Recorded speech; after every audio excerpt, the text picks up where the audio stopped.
रात का वक्त था। एक लड़का अपने बेड पर सो रहा था। उसके चेहरे पर बहुत तनाव दिख रहा था। अभी उसे किसी लड़की के गाने की आवाज सुनाई देती है। हमारी ये अधूरी कहानी, हमारी ये अधूरी कहानी। वह गाना बार बार उसके गानों में गूंज रहा था और वह परेशान होकर या यूं कहें कि कुछ घबराकर उठकर बैठ जाता है और तेज तेज सांसें लेने लगता है। वह पानी का ग्लास उठाता है लेकिन उसमें उसे किसी लड़की की परछाई दिखती है जो रो रही थी। उसके हाथ से गिलास छूट जाता है और जमीन पर गिर जाता है। तभी दरवाजे पर कोई आता है। क्या हुआ साहिल? कुछ नहीं माँ, बस पानी का गिलास छूट गया हाथ से और टूट गया। कोई बात नहीं बेटा, मैं साफ कर दूंगी। लेकिन तुम मुझे यह बताओ कि आखिर तुम्हें हुआ क्या है? पिछले 3 महीने से देख रही हूं तुम इतने बुझे बुझे से रहते हो, ना ज्यादा किसी से बात करते हो ना ही सुनते हो। तुम्हारी तबीयत तो ठीक है? मैं ठीक हूँ माँ, आपको ऐसे ही लग रहा होगा। कोई परेशानी नहीं है। 2 बज रहे हैं रात के, काफी देर हो गई है। आप भी सो जाइए जाकर। तुम कहते हो तो मैं मान लेती हूं, लेकिन तुम जब चाहे तब आकर मुझसे बात कर सकते हो। साहिल हाँ में सिर हिला देता है। अगली सुबह साहिल कॉलेज पहुंचता है जहां सौम्या गेट के पास उसका इंतजार कर रही थी। अरे इतनी देर कहाँ लगा दी तुमने? मैं कब से वेट कर रही हूं तुम्हारा। वो रात को थोड़ी तबीयत ठीक नहीं लग रही थी, इसीलिए लेट हो गया। चलो चलो अब जल्दी चलो। वे दोनों जाने लगते हैं। तभी साहिल की नजर एक बेंच पर पड़ती है। वहां उसे एक लड़का लड़की बैठे दिखते हैं। लड़का अपने हाथों से लड़की को चॉकलेट खिला रहा था। उसके कदम वहीं ठहर जाते हैं। साहिल, साहिल। वह चौंक जाता है और सौम्या की तरफ देखता है। वो बेंच की तरफ इशारा करते हुए दोबारा से बेंच की तरफ देखता है, लेकिन वहां कोई नहीं था। क्या हो गया है तुम्हें? कुछ नहीं है वहां। मुझे लगता है तुम्हें डॉक्टर को दिखाना चाहिए। तुम्हारी हालत मुझे कुछ ठीक नहीं लग रही। चलो अब जल्दी क्लास में चलते हैं। उनके जाते ही बेंच पर फिर वही परछाई दिखने लगती है। कॉलेज खत्म होने के बाद साहिल घर आ जाता है और सीधे अपने रूम में चला जाता है। वह अपनी अलमारी से एक एल्बम निकालता है जिसमें लड़की की फोटो होती है। वह फोटो को एल्बम से निकाल लेता है और फोटो के लिए बेड पर लेट जाता है और धीरे धीरे उसके अतीत के पन्ने उसकी आंखों के सामने पलटने शुरू हो जाते हैं। हमें एक कॉलेज दिखता है जिसका कैंपस काफी सारे स्टूडेंट से भरा हुआ था। देखकर ऐसा लग रहा था जैसे आज पहला दिन है कॉलेज का। चारों तरफ हर कोई किसी न किसी से बात कर रहा था।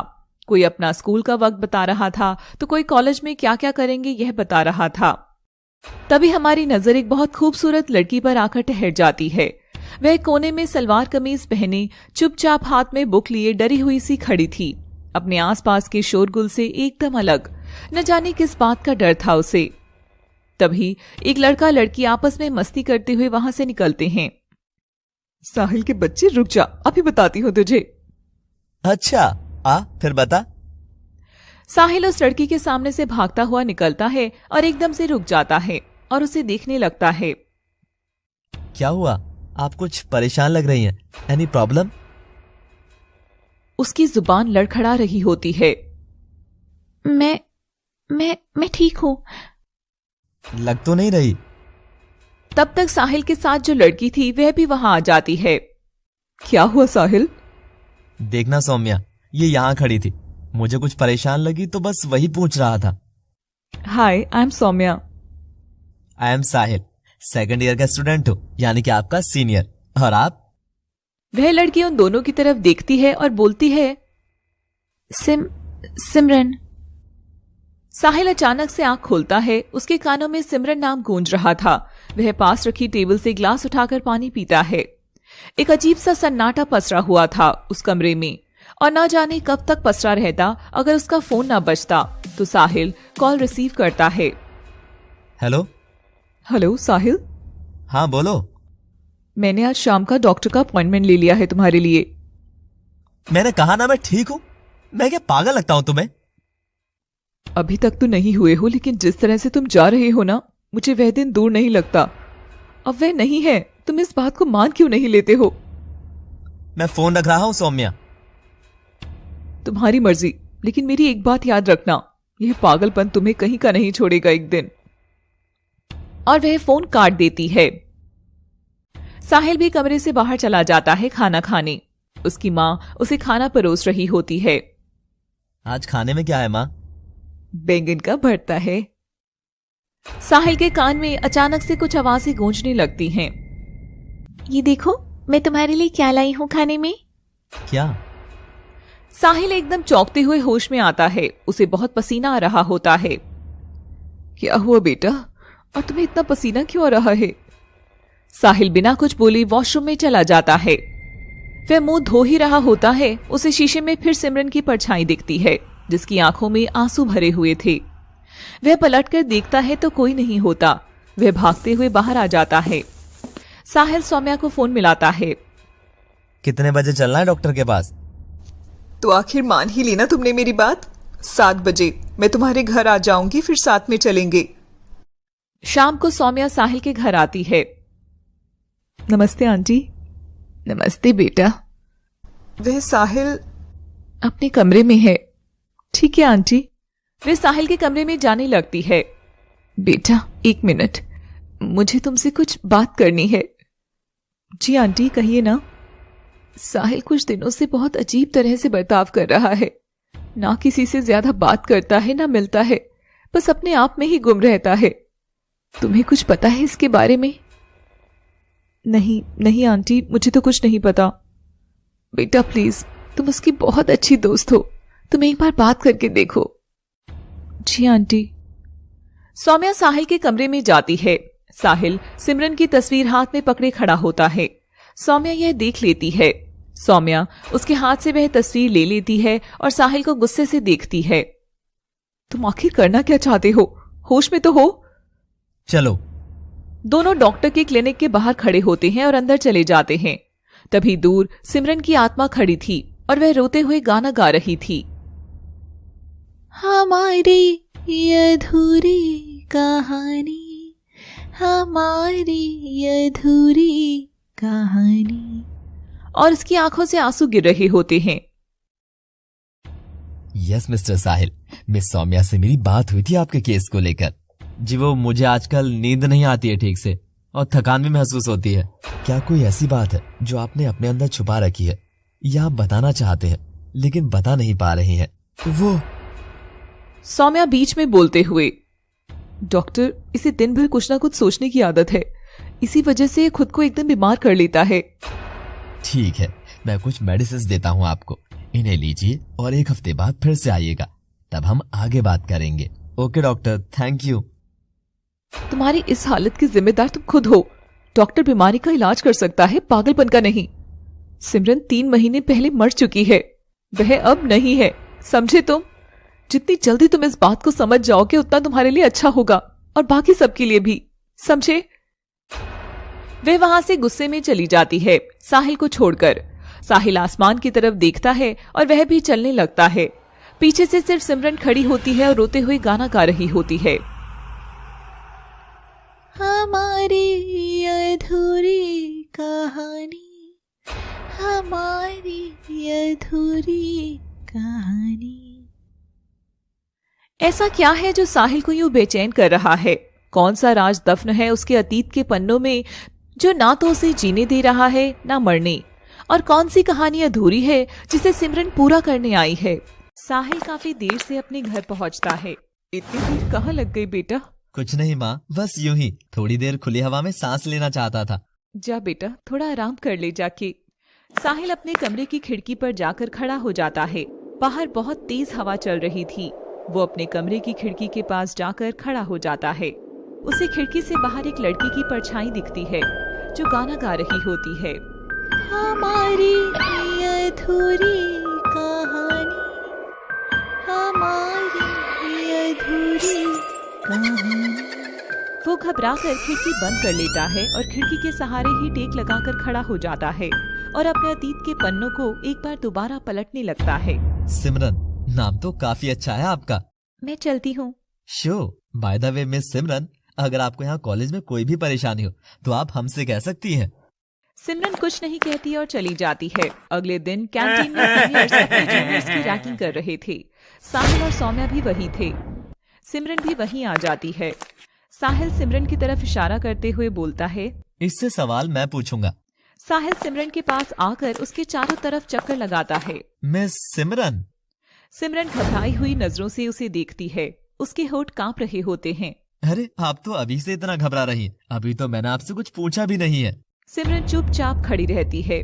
चलो कुछ मत करो, बस अपने बारे में कुछ बताओ, अपनी फैमिली के बारे में बताओ। परिवार का नाम सुनते ही सिमरन के पसीने छूटने लगते हैं।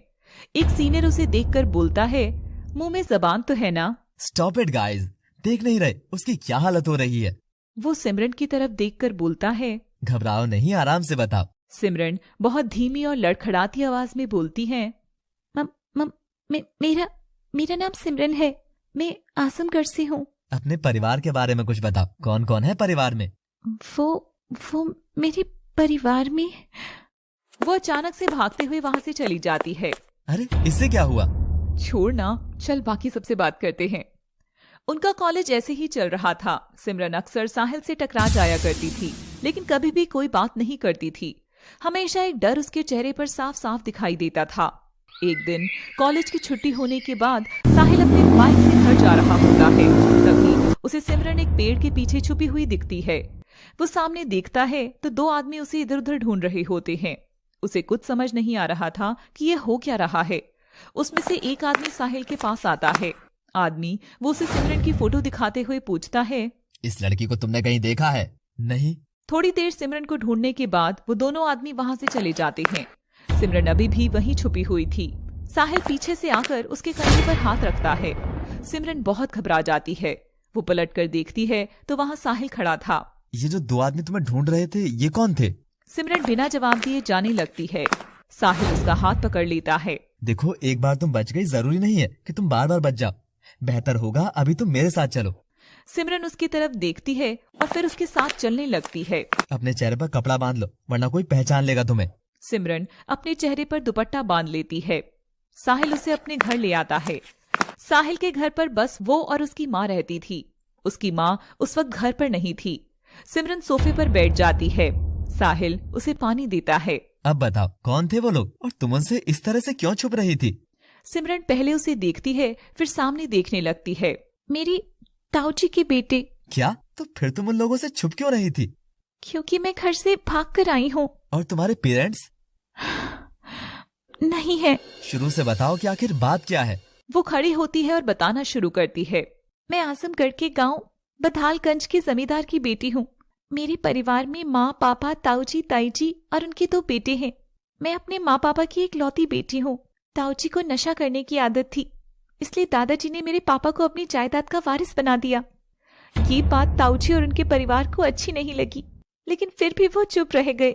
मेरे माँ पापा ने उन्हें और उनके परिवार को सम्मान देने में कभी कोई कमी नहीं रखी, लेकिन किस्मत को कुछ और ही मंजूर था। एक सड़क हादसे में मेरे पापा की मौत हो गई। उस दिन ताऊजी और उनके परिवार ने अपने असली रंग दिखाना शुरू कर दिए और वो रोने लगती है। वो लोग मुझे और मेरी माँ को बहुत तंग करते थे। वो मेरी माँ से वसीयत लेना चाहते थे, क्योंकि मेरे पापा ने प्रॉपर्टी का आधा हिस्सा उनके बेटों के नाम और बचा हुआ आधा मेरे नाम कर दिया था। लेकिन सच ही कहा है किसी ने, लालच बुरी बला है। उन्हें मेरा आधा हिस्सा भी चाहिए था, इसलिए एक दिन उन्होंने मेरी माँ को जिंदा जला दिया। साहिल ये सुनकर हैरान था, लेकिन मेरी माँ ने जाते जाते असली वसीयत मुझे देकर वहां से भगा दिया, इसलिए वो लोग मेरे पीछे पड़े हैं। लेकिन तुम यहाँ नैनीताल कैसे पहुंची? शुरू से ही मुझे पढ़ने का बहुत शौक था, इसलिए मैं इंटरनेट पर कॉलेजेस वगैरह सर्च किया करती थी। जब से ताऊजी के अत्याचार हम पर बढ़ गए थे, तब मैंने यहाँ के कॉलेज में अप्लाई कर दिया था। सोचा था माँ को लेकर यहाँ आ जाऊंगी और पुलिस में कंप्लेन कर दूंगी उन लोगों के खिलाफ, पर जैसा हम चाहते हैं वैसा हो जाए ये जरूरी तो नहीं ना। वो लोग मेरे पीछे उसी वसीयत की वजह से पड़े हैं। वो मुझे मारकर सब कुछ हड़प लेना चाहते हैं। लेकिन उन्हें कैसे पता कि तुम यहाँ हो? रेलवे स्टेशन के टिकट काउंटर से मैंने काठ गोदाम की टिकट ली थी, तो जाहिर सी बात है कि इधर के ही इस इलाके में होंगी। काफी ढूंढने के बाद उन्हें पता लग गया कि मैं यहाँ नैनीताल में हूँ। अब तुमने क्या सोचा है? पता नहीं, कुछ नहीं सोचा। तुम आजकल रह कहाँ रही हो? कॉलेज के पास ही एक कमरा किराए पर लिया हुआ था। आज उन्हें उसी का पता चल गया, तभी तो वो आज मुझे ढूंढते हुए आ गए हैं। अब तुम कहाँ जाओगी? नहीं पता। साहिल सौम्या को कॉल करता है। हाँ साहिल। साहिल सौम्या को सारी बात बताता है। क्या तुम सिमरन को कुछ दिनों के लिए अपने घर में रहने दे सकती हो? ठीक है, मुझे कोई प्रॉब्लम नहीं है, मैं अभी मम्मी पापा को बता देती हूँ। ओके। वो फोन रख देता है। अरे ये तुमने क्या किया? मैं सौम्या के घर कैसे रह सकती हूँ? मेरी वजह से वो भी प्रॉब्लम में आ सकती है। डोंट वरी, सौम्या के पापा पुलिस में हैं, तो तुम्हारे ताऊजी उनसे पंगा लेने की गलती नहीं करेंगे। थैंक्स।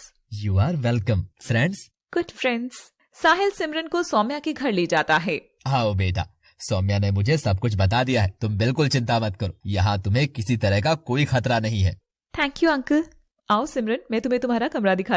सौम्या सिमरन को एक कमरे में ले जाती है। Thank you so much. मेरा सामान? डोंट वरी, हम कल सुबह जाकर ले आएंगे, मैंने पापा से ऑलरेडी बात कर ली है। थैंक्स। चलो अब तुम आराम कर लो, मैं चलती हूँ। ओके। साहिल भी होश में आता है। वो सोचते सोचते खिड़की के पास ही जमीन पर बैठ गया था। अचानक से कमरे का टीवी ऑन हो जाता है और उसमें गाना बजने लगता है। वो पानी पीने के लिए ग्लास उठाता है, लेकिन उसमें पानी नहीं होता। वो ग्लास वहीं रख देता है और टीवी बंद करने चला जाता है। जब वो पलट कर देखता है तो पानी का ग्लास भरा हुआ था। वो घबराकर चारों तरफ देखता है। उसे टीवी में सिमरन की रोती हुई परछाई दिखती है और वो वहीं बेहोश हो जाता है। लगभग 2 घंटे बाद उसे अपने पास कुछ आवाजें सुनाई देती हैं, जिससे उसकी आंख खुलती है। उसकी माँ उसे होश में लाने की कोशिश कर रही थी। क्या हो गया था तुझे? कब से उठाने की कोशिश कर रही हो? वो उसे गले लगा लेती है। साहिल फिर से टीवी की तरफ देखता है। उसे कोई नहीं दिखता। वो एक राहत की सांस लेता है। तभी हम देखते हैं सिमरन की परछाई उसके कमरे के दरवाजे पर खड़ी है और उसे देखी जा रही है। सिमरन को तो साहिल, सौम्या और उसके पापा तीनों का साथ मिल गया था। तो आखिर ऐसा क्या हुआ जिससे एक इंसान को अपना शरीर छोड़ना पड़ गया और उसकी आत्मा आज भी भटक रही है और अपनी मंजिल ढूंढ रही है। साहिल अपने कमरे में सो रहा होता है और नींद उसे एक बार फिर बीती यादों के समुद्र में बहाकर ले गई। अगले दिन कॉलेज में सिमरन सौम्या के साथ आती है। साहिल भी उन्हें गेट पर मिल जाता है। हाय। हाय डूड। हाय। अरे वाह, आज सूरज किधर से निकला है? तुम मुस्कुरा रही हो। मैं चलती हूँ, मेरी क्लास शुरू होने वाली है। ओके। क्लास खत्म होने के बाद मिलते हैं। हाँ। और सिमरन चली जाती है।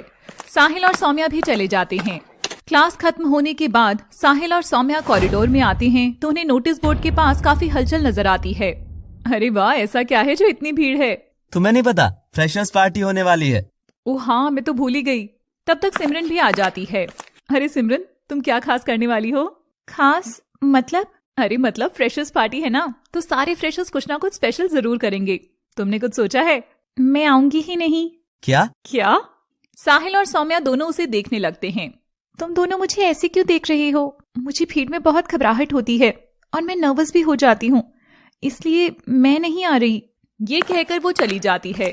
साहिल भी उसके पीछे आता है। अरे सिमरन रुको तो।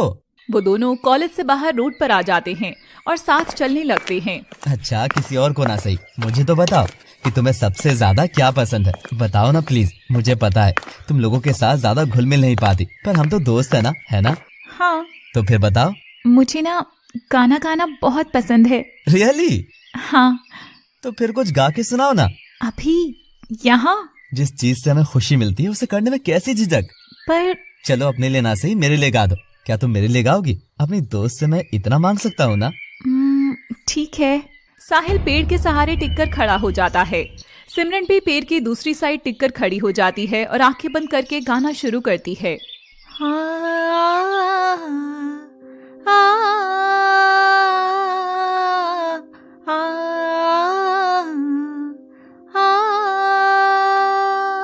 मैं जान ये वार दूं, हर जीत भी हार दूं, कीमत हो कोई तुझे बेइंतहा प्यार दूं। मैं जान ये वार दूं, हर जीत भी हार दूं, कीमत हो कोई तुझे बेइंतहा प्यार दूं। सारी हदें मेरी अब मैंने तोड़ दी, देकर मुझे मुझे पता, आवारगी बन गए, हाँ हंसी बन गए, हाँ नमी बन गए, तुम मेरे आसमां मेरी ज़मीं बन गए।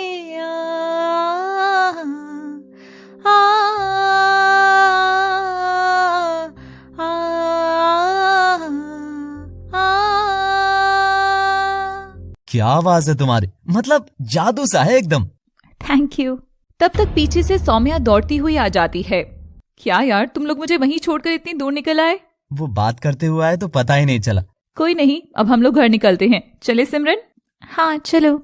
सिमरन आगे जाते हुए पलटकर देखती है, साहिल वहीं खड़ा हुआ मुस्कुरा रहा था। वो उसके पलटने पर बाय करता है और वो मुस्कुराकर चली जाती है। रात हो गई थी। सिमरन अपने बेड पर लेटी आज जो कुछ हुआ वो सोचकर मुस्कुरा रही थी। वो अपने आप में कुछ बदलाव सा महसूस कर रही थी। दूसरी तरफ साहिल का हाल भी कुछ ऐसा ही था। वो सिमरन को कॉल करता है। हेलो। हाय, मैंने डिस्टर्ब तो नहीं किया ना? नहीं, बिल्कुल नहीं। इस टाइम फोन किया तुमने, कोई काम था? नहीं, काम तो नहीं था, बस ऐसे ही किया। चलो फिर ठीक है, कल कॉलेज में मिलते हैं। ओके। वो फोन रखने लगती है कि तभी साहिल बोलता है, सिमरन, हाँ? अगर तुम फ्रेशर्स में गाओगी तो मुझे बहुत अच्छा लगेगा। बाय। बाय। ऐसे ही एक हफ्ता बीत जाता है और फ्रेशर्स पार्टी का दिन आता है। सिमरन अभी तक पार्टी में नहीं आई थी। साहिल और सौम्या पार्टी में ही थे। पार्टी जोर शोर से चल रही थी। तभी एकदम लाइट्स बंद हो जाती हैं और स्पॉटलाइट एक लड़की पर पड़ती है। वो लड़की और कोई नहीं बल्कि सिमरन ही थी। हाँ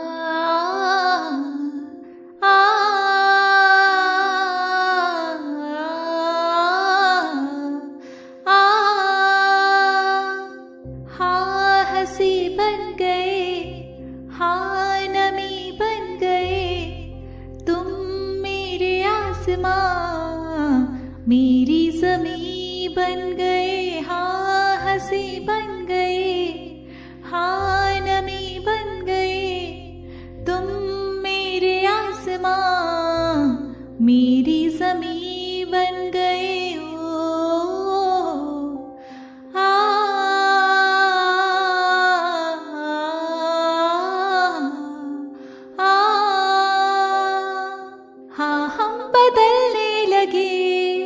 गिरने संभलने लगे, जब से है जाना तुझे तेरी ओर चलने लगे। हाँ हम बदलने लगे, गिरने संभलने लगे, जब से है जाना तुझे तेरी ओर चलने लगे। हर सफर हर जगह हर कहीं बन गए, मानते थे खुदा और हाँ वही बन गए। हाँ हंसी बन गए, हाँ नमी बन गए, तुम मेरे आसमां मेरी ज़मीं बन गए हो।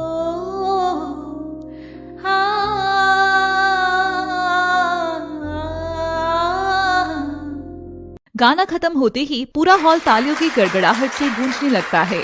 सिमरन अपनी आंखें खोलती है और साहिल और सौम्या के पास आ जाती है। वाओ, तुम इतना अच्छा गाती हो और मुझे पता भी नहीं। कमाल है। और क्या क्या छुपा रखा है अपने अंदर? ये तो बस ऐसे ही। फ्रेशर्स पार्टी खत्म हो जाती है। सिमरन मिस फ्रेशर और उसी के बैच का लड़का रोहन वो मिस फ्रेशर बन जाते हैं। वक्त के साथ साहिल और सिमरन नजदीक आने लगे। सिमरन पढ़ाई में भी काफी अच्छी थी। कॉलेज में कल्चरल सेक्रेटरी के लिए इलेक्शन हो रहा था। साहिल चाहता था कि सिमरन भी खड़ी हो, लेकिन वो मना कर। सिमरन, तुम क्यों इलेक्शन में खड़ी नहीं होना चाहती? तुम तो पढ़ाई में भी इतनी अच्छी हो और बाकी एक्टिविटीज में भी। साहिल, तुम समझ क्यों नहीं रही? तुम जानती हो ना, मैं भीड़ देखकर नर्वस हो जाती हूँ, उन्हें फेस नहीं कर पाती। अच्छा, अगर ऐसा है तो फ्रेशर्स वाले दिन कैसे तुमने सबके सामने गाना गा लिया? अरे पर वो तो मेरे लिए था, है ना? सिमरन नजरें चुराने लगती है। मैं तुमसे कुछ कहना चाहता हूँ, शायद तुम जानती हो। आई लव यू। सिमरन उसे देखती रह जाती है। उसकी आंखों से आंसू निकलने लगते हैं। I love you too. मैं तुमसे बहुत बहुत बहुत प्यार करती हूँ। वो दोनों एक दूसरे के गले लग जाते हैं। सिमरन, मैं जानता हूँ कि तुम्हें लोगों के सामने आने से डर लगता है, लेकिन हमेशा से मैं ऐसी नहीं थी साहिल। मैं भी बाकी सबकी तरह ही थी, एक खुश मिजाज लड़की। मुझे हालातों ने ऐसा बना दिया। जिस दिन मेरी माँ को जलाया गया था, उस दिन एक तरफ जैसे जैसे वो जल रही थी, मेरे अंदर भी बहुत कुछ खत्म होता जा रहा था।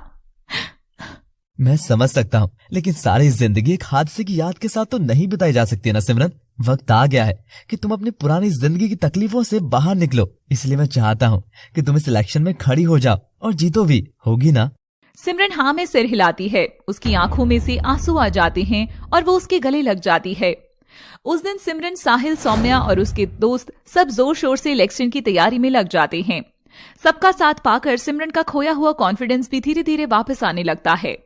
इलेक्शन कैंपेनिंग के टाइम उसने इतनी अच्छी स्पीच दी थी कि स्टूडेंट्स उससे काफी ज्यादा इंप्रेस थे।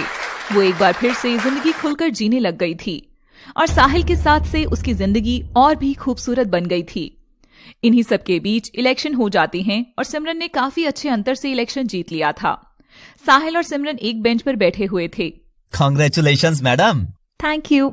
ये सब तुम्हारे साथ के बिना कभी पॉसिबल नहीं हो पाता। मैं हमेशा तुम्हारे साथ हूँ। वक्त ऐसे ही बीतने लगा। सब कुछ इतना खूबसूरत था कि सिमरन ये भूल चुकी थी कि उसकी बीती जिंदगी का साया आज भी उसके सर पर मंडरा रहा है। एक दिन वो कॉलेज से घर जा रही थी कि एक काले रंग की गाड़ी उसके आगे आके रुकती है। उसमें से 2 लोग निकलते हैं और उसे जबरदस्ती गाड़ी में डाल देते हैं। कौन है तुम लोग और यहाँ क्या ये क्या लेकर जा रहे हो? मुझे छोड़ो। साहिल, साहिल। साहिल अचानक से चौंक कर बैठ जाता है। जब जिंदगी में सब इतना खूबसूरत चल रहा था, तो ऐसे कौन सा तूफान इसकी जिंदगी में आया जो सिमरन को अपने साथ बहा कर ले गया। साहिल अगले दिन कॉलेज जाता है। अब ठीक हो तुम? हाँ। चलो क्लास में चलते हैं। दोनों क्लास में जाने लगते हैं। तभी उसकी नजर दीवार पर पड़ती है जहां सिमरन का पोस्टर आधा फटा हुआ चिपका था। ये पोस्टर इलेक्शन टाइम का था। उस पोस्टर के सामने खड़े होकर 2 लड़के आपस में बात कर रहे थे। इसकी कहानी भी अजीब ही रही। हवा के झोंके की तरह आई और ना जाने एक दिन कहाँ चली गई, किसी को कुछ पता ही नहीं। सही कह रहा है यार। साहिल तो सिमरन से प्यार करता था, लेकिन उसे भी कुछ नहीं पता कि अचानक से ये कहाँ चली गई। हाँ, वो बेचारा भी कितना गुमसुम हो गया है इसके जाने के बाद। चल क्लास में चलते हैं। साहिल और सौम्या ये सब सुन रहे होते हैं। दोनों एक दूसरे की तरफ देखते हैं और क्लास में चले जाते हैं। तभी हमारी नजर उस पोस्टर पर पड़ती है जहां सिमरन की परछाई रो रही थी। साहिल और सौम्या क्लास में पहुंचते हैं जहां उनकी टीचर पहले से पढ़ा रही होती है। तभी साहिल टीचर के पीछे सिमरन की रोती हुई परछाई दिखती है और उसके कानों में हमारी अधूरी कहानी गाना गूंजने लगता है। वो दोनों हाथों से अपना सर पकड़ लेता है और उसके पसीने छूटने लगते हैं। साहिल, व्हाट हैपेंड? मैम, वो टीचर पीछे पलटकर देखती है लेकिन उन्हें कोई नहीं दिखता, पर साहिल को लगातार सिमरन दिख रही थी। वो भागते हुए वहां से चला जाता है और सीधा अपने घर पर आकर रुकता है। क्या हुआ बेटा? वो उनके गले लग जाता है। हुआ क्या है बेटा, ये तो बताओ। साहिल उनसे अलग होकर घर में भगवान जी की मूर्ति के आगे हाथ जोड़कर खड़ा हो जाता है। उसकी आंखों से लगातार आंसू बह रहे थे। थोड़ी देर में वो सीधा अपने कमरे में चला जाता है जहां अतीत का समंदर फिर उसे अपने साथ बहा ले जाता है। सिमरन को 2 लोग किडनैप करके अपने साथ ले गए थे। दूसरी तरफ जब सौम्या घर पहुंचती है तो उसे वहां सिमरन नहीं मिलती। थोड़ी देर इंतजार करने के बाद भी जब वो नहीं आती तो वो साहिल को फोन मिलाती है। हेलो साहिल, सिमरन तेरे साथ है क्या? नहीं तो, आज तो वो कॉलेज से जल्दी ही निकल गई थी। लेकिन वो अभी तक घर नहीं पहुंची। क्यों, क्या हुआ? रुको, मैं भी उसका फोन ट्राई करता हूँ। साहिल उसका फोन काट कर सिमरन का फोन ट्राई करता है, लेकिन काफी बार ट्राई करने पर भी फोन नहीं उठता। वो फिर से सौम्या को फोन करता है। यार, मुझे बहुत टेंशन हो रही है। इतनी बार फोन करने के बाद भी पिक नहीं हुआ। मुझे भी टेंशन हो रही है। खैर, हम हाथ पर हाथ धरे बैठे तो नहीं रह सकते। मैं अभी पापा से बात करती हूँ, तू भी यहीं आ जा। ठीक है।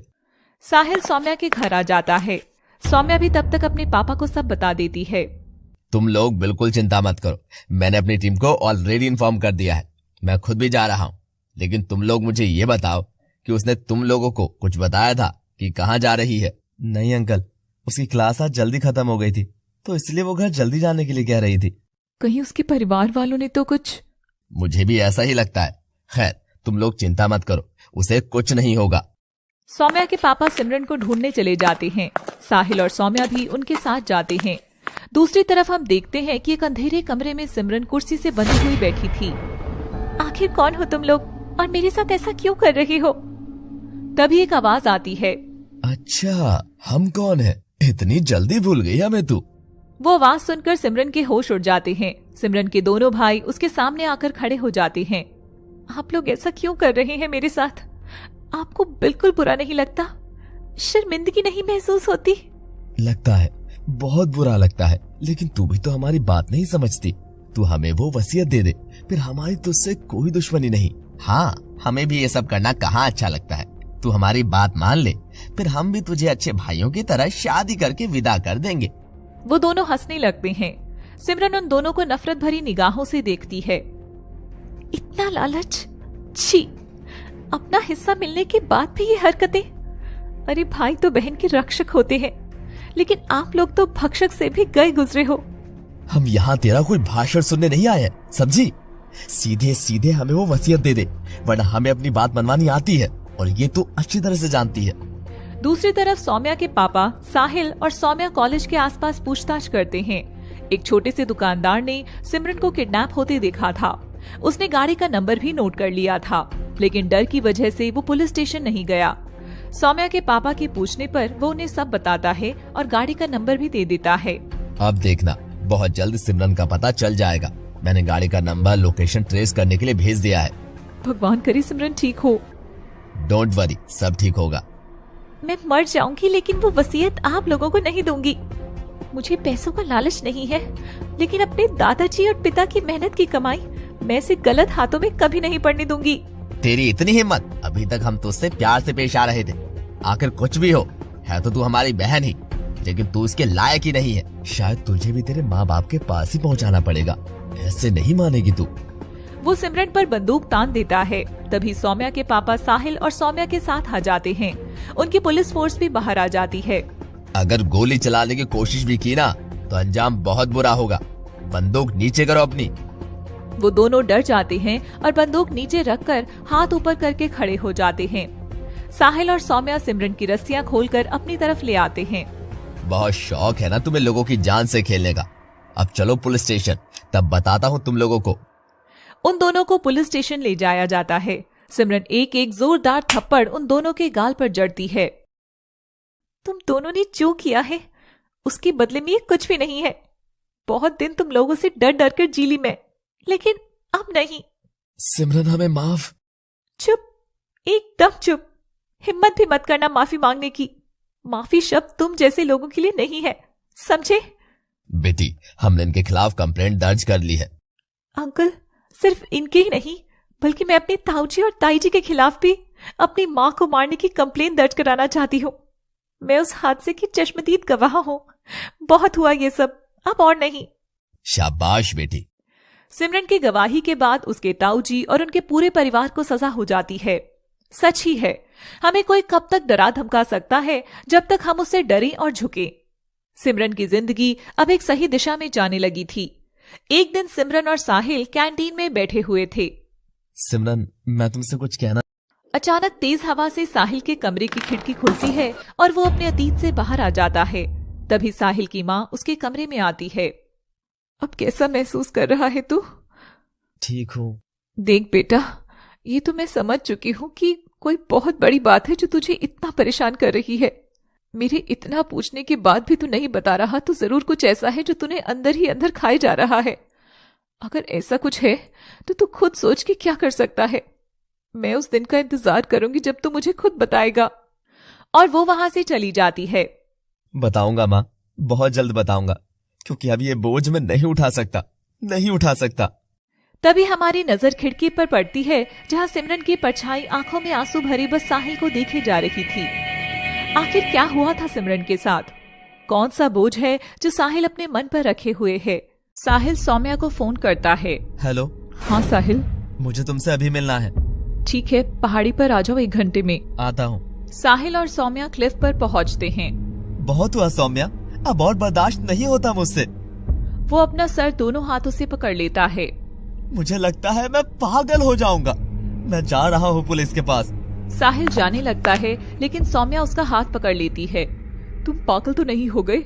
हमने इतना सब कुछ इसलिए तो नहीं किया था कि तुम एक दिन सब पर पानी फेर दो। किस मिट्टी की बनी हो तुम? तुम्हारी आत्मा नहीं का चोटती तुम्हें। हम दोनों के हाथ खून से रंगे हुए हैं, सिमरन के खून से। वो अपने घुटनों पर बैठ जाता है और रोने लगता है। पूरे माहौल में एक सन्नाटा सा छा गया था। तेज तेज हवाएं चलने लगी थी। ऐसा लग रहा था जैसे सब कुछ बहा कर ले जाएंगी अपने साथ। आज ये बात अपनी जुबान पर ले आए हो, दोबारा मत लाना। अपने मन में ये बात बिठा लो, हमने कुछ नहीं किया। हमें नहीं पता कि सिमरन कहाँ चली गई।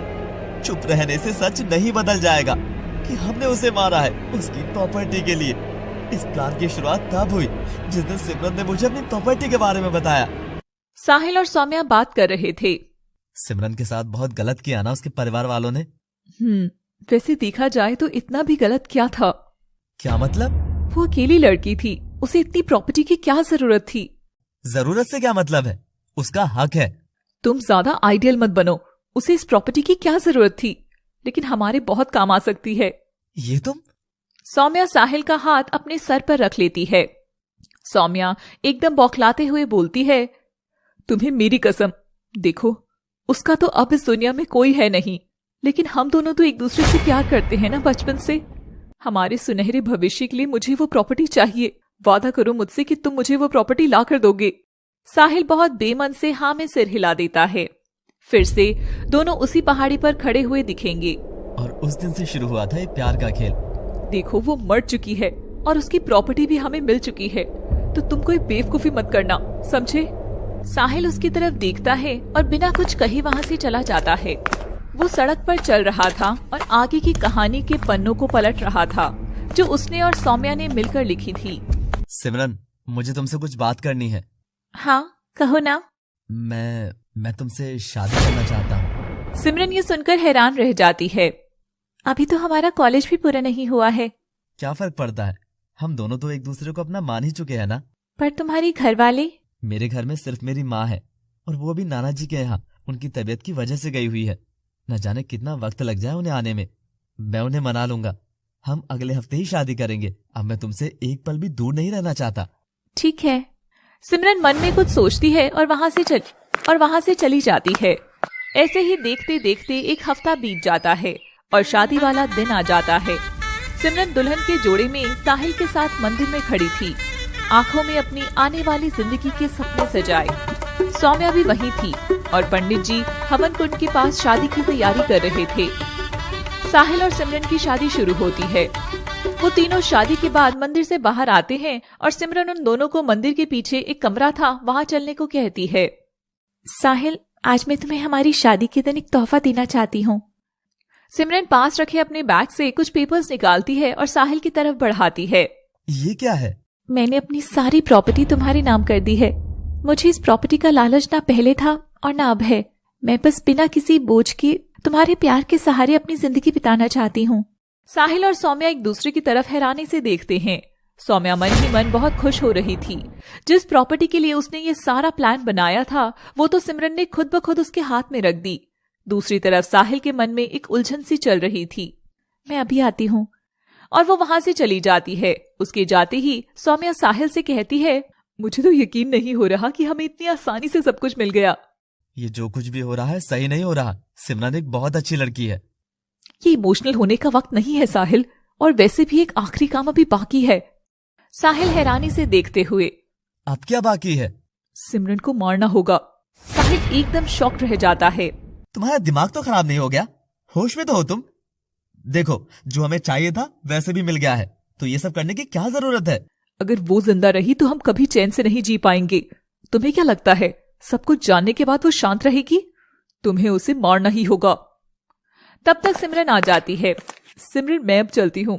वैसे भी न्यूली वेडेड कपल्स को ज्यादा परेशान नहीं करना चाहिए। और वो साहिल को इशारा करते हुए रूम से बाहर छुपकर खड़ी हो जाती है। साहिल एक गहरी सांस छोड़ते हुए कहता है, सिमरन, आज हमारी शादी हुई है, क्या तुम मेरे लिए एक गाना गाओगी? सिमरन मुस्कुराते हुए हाँ में सिर हिलाती है और आंखें बंद करके गाना शुरू करती है। हाँ हंसी बन गए, हाँ नमी बन गए, तुम मेरे आसमां मेरी ज़मीं बन गए हो।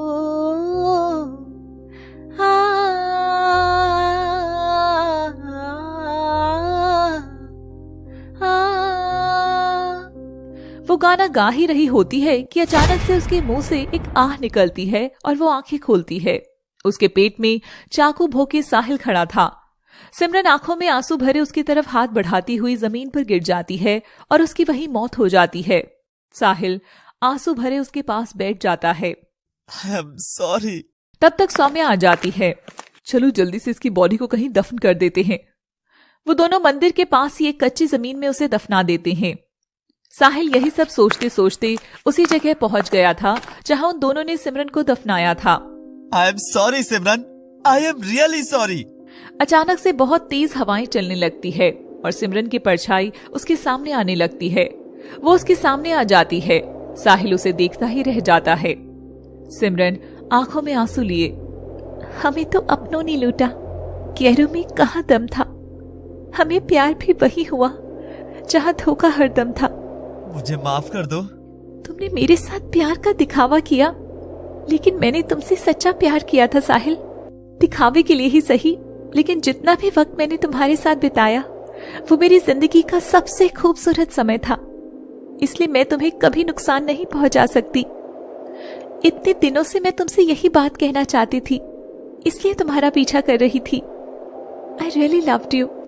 जाओ, माफ किया मैंने। ये कहकर सिमरन की आत्मा गायब हो जाती है। किसी भी इंसान के लिए इससे बड़ी सजा क्या हो सकती है कि उसके इतने बड़े गुनाह के लिए उसे यूं ही माफ कर दिया जाए। वो माफी ही अपने आप में एक सजा होती है। ऐसा ही कुछ साहिल भी महसूस कर रहा था। साहिल अपने आंसू पोंछता है और मन में कुछ सोचकर कहीं चला जाता है। अगले दिन वो सौम्या के पास आता है और उसकी तरफ कुछ पेपर्स बढ़ाता है। ये क्या है? उसी प्रॉपर्टी के पेपर्स जो प्रॉपर्टी सिमरन ने मेरे नाम की थी। सौम्या खुश होकर पेपर्स लेते हुए, सच? लेकिन इसकी क्या जरूरत थी? तुम्हारे नाम हो या मेरे, क्या फर्क पड़ता है? साहिल मुस्कुराते हुए, और वो पीछे पलटता है। अचानक से सौम्या को साहिल की चीख सुनाई देती है। वो पलट कर देखती है तो साहिल के पेट में चाकू भुका हुआ था और वह जमीन पर पड़ा था। उसने खुद को चाकू मार लिया था। सौम्या उसके पास आकर बैठती है। सौम्या रोते हुए, ये क्या किया तुमने? क्यों किया ऐसा? अब इस गुनाह का बोझ मैं और नहीं उठा सकता था। तुम्हें जो चाहिए था मैंने लाकर दे दिया तुम्हें। अब मेरे प्रायश्चित की बारी थी। हमेशा खुश रहना। ये कहते ही वो दम तोड़ देता है।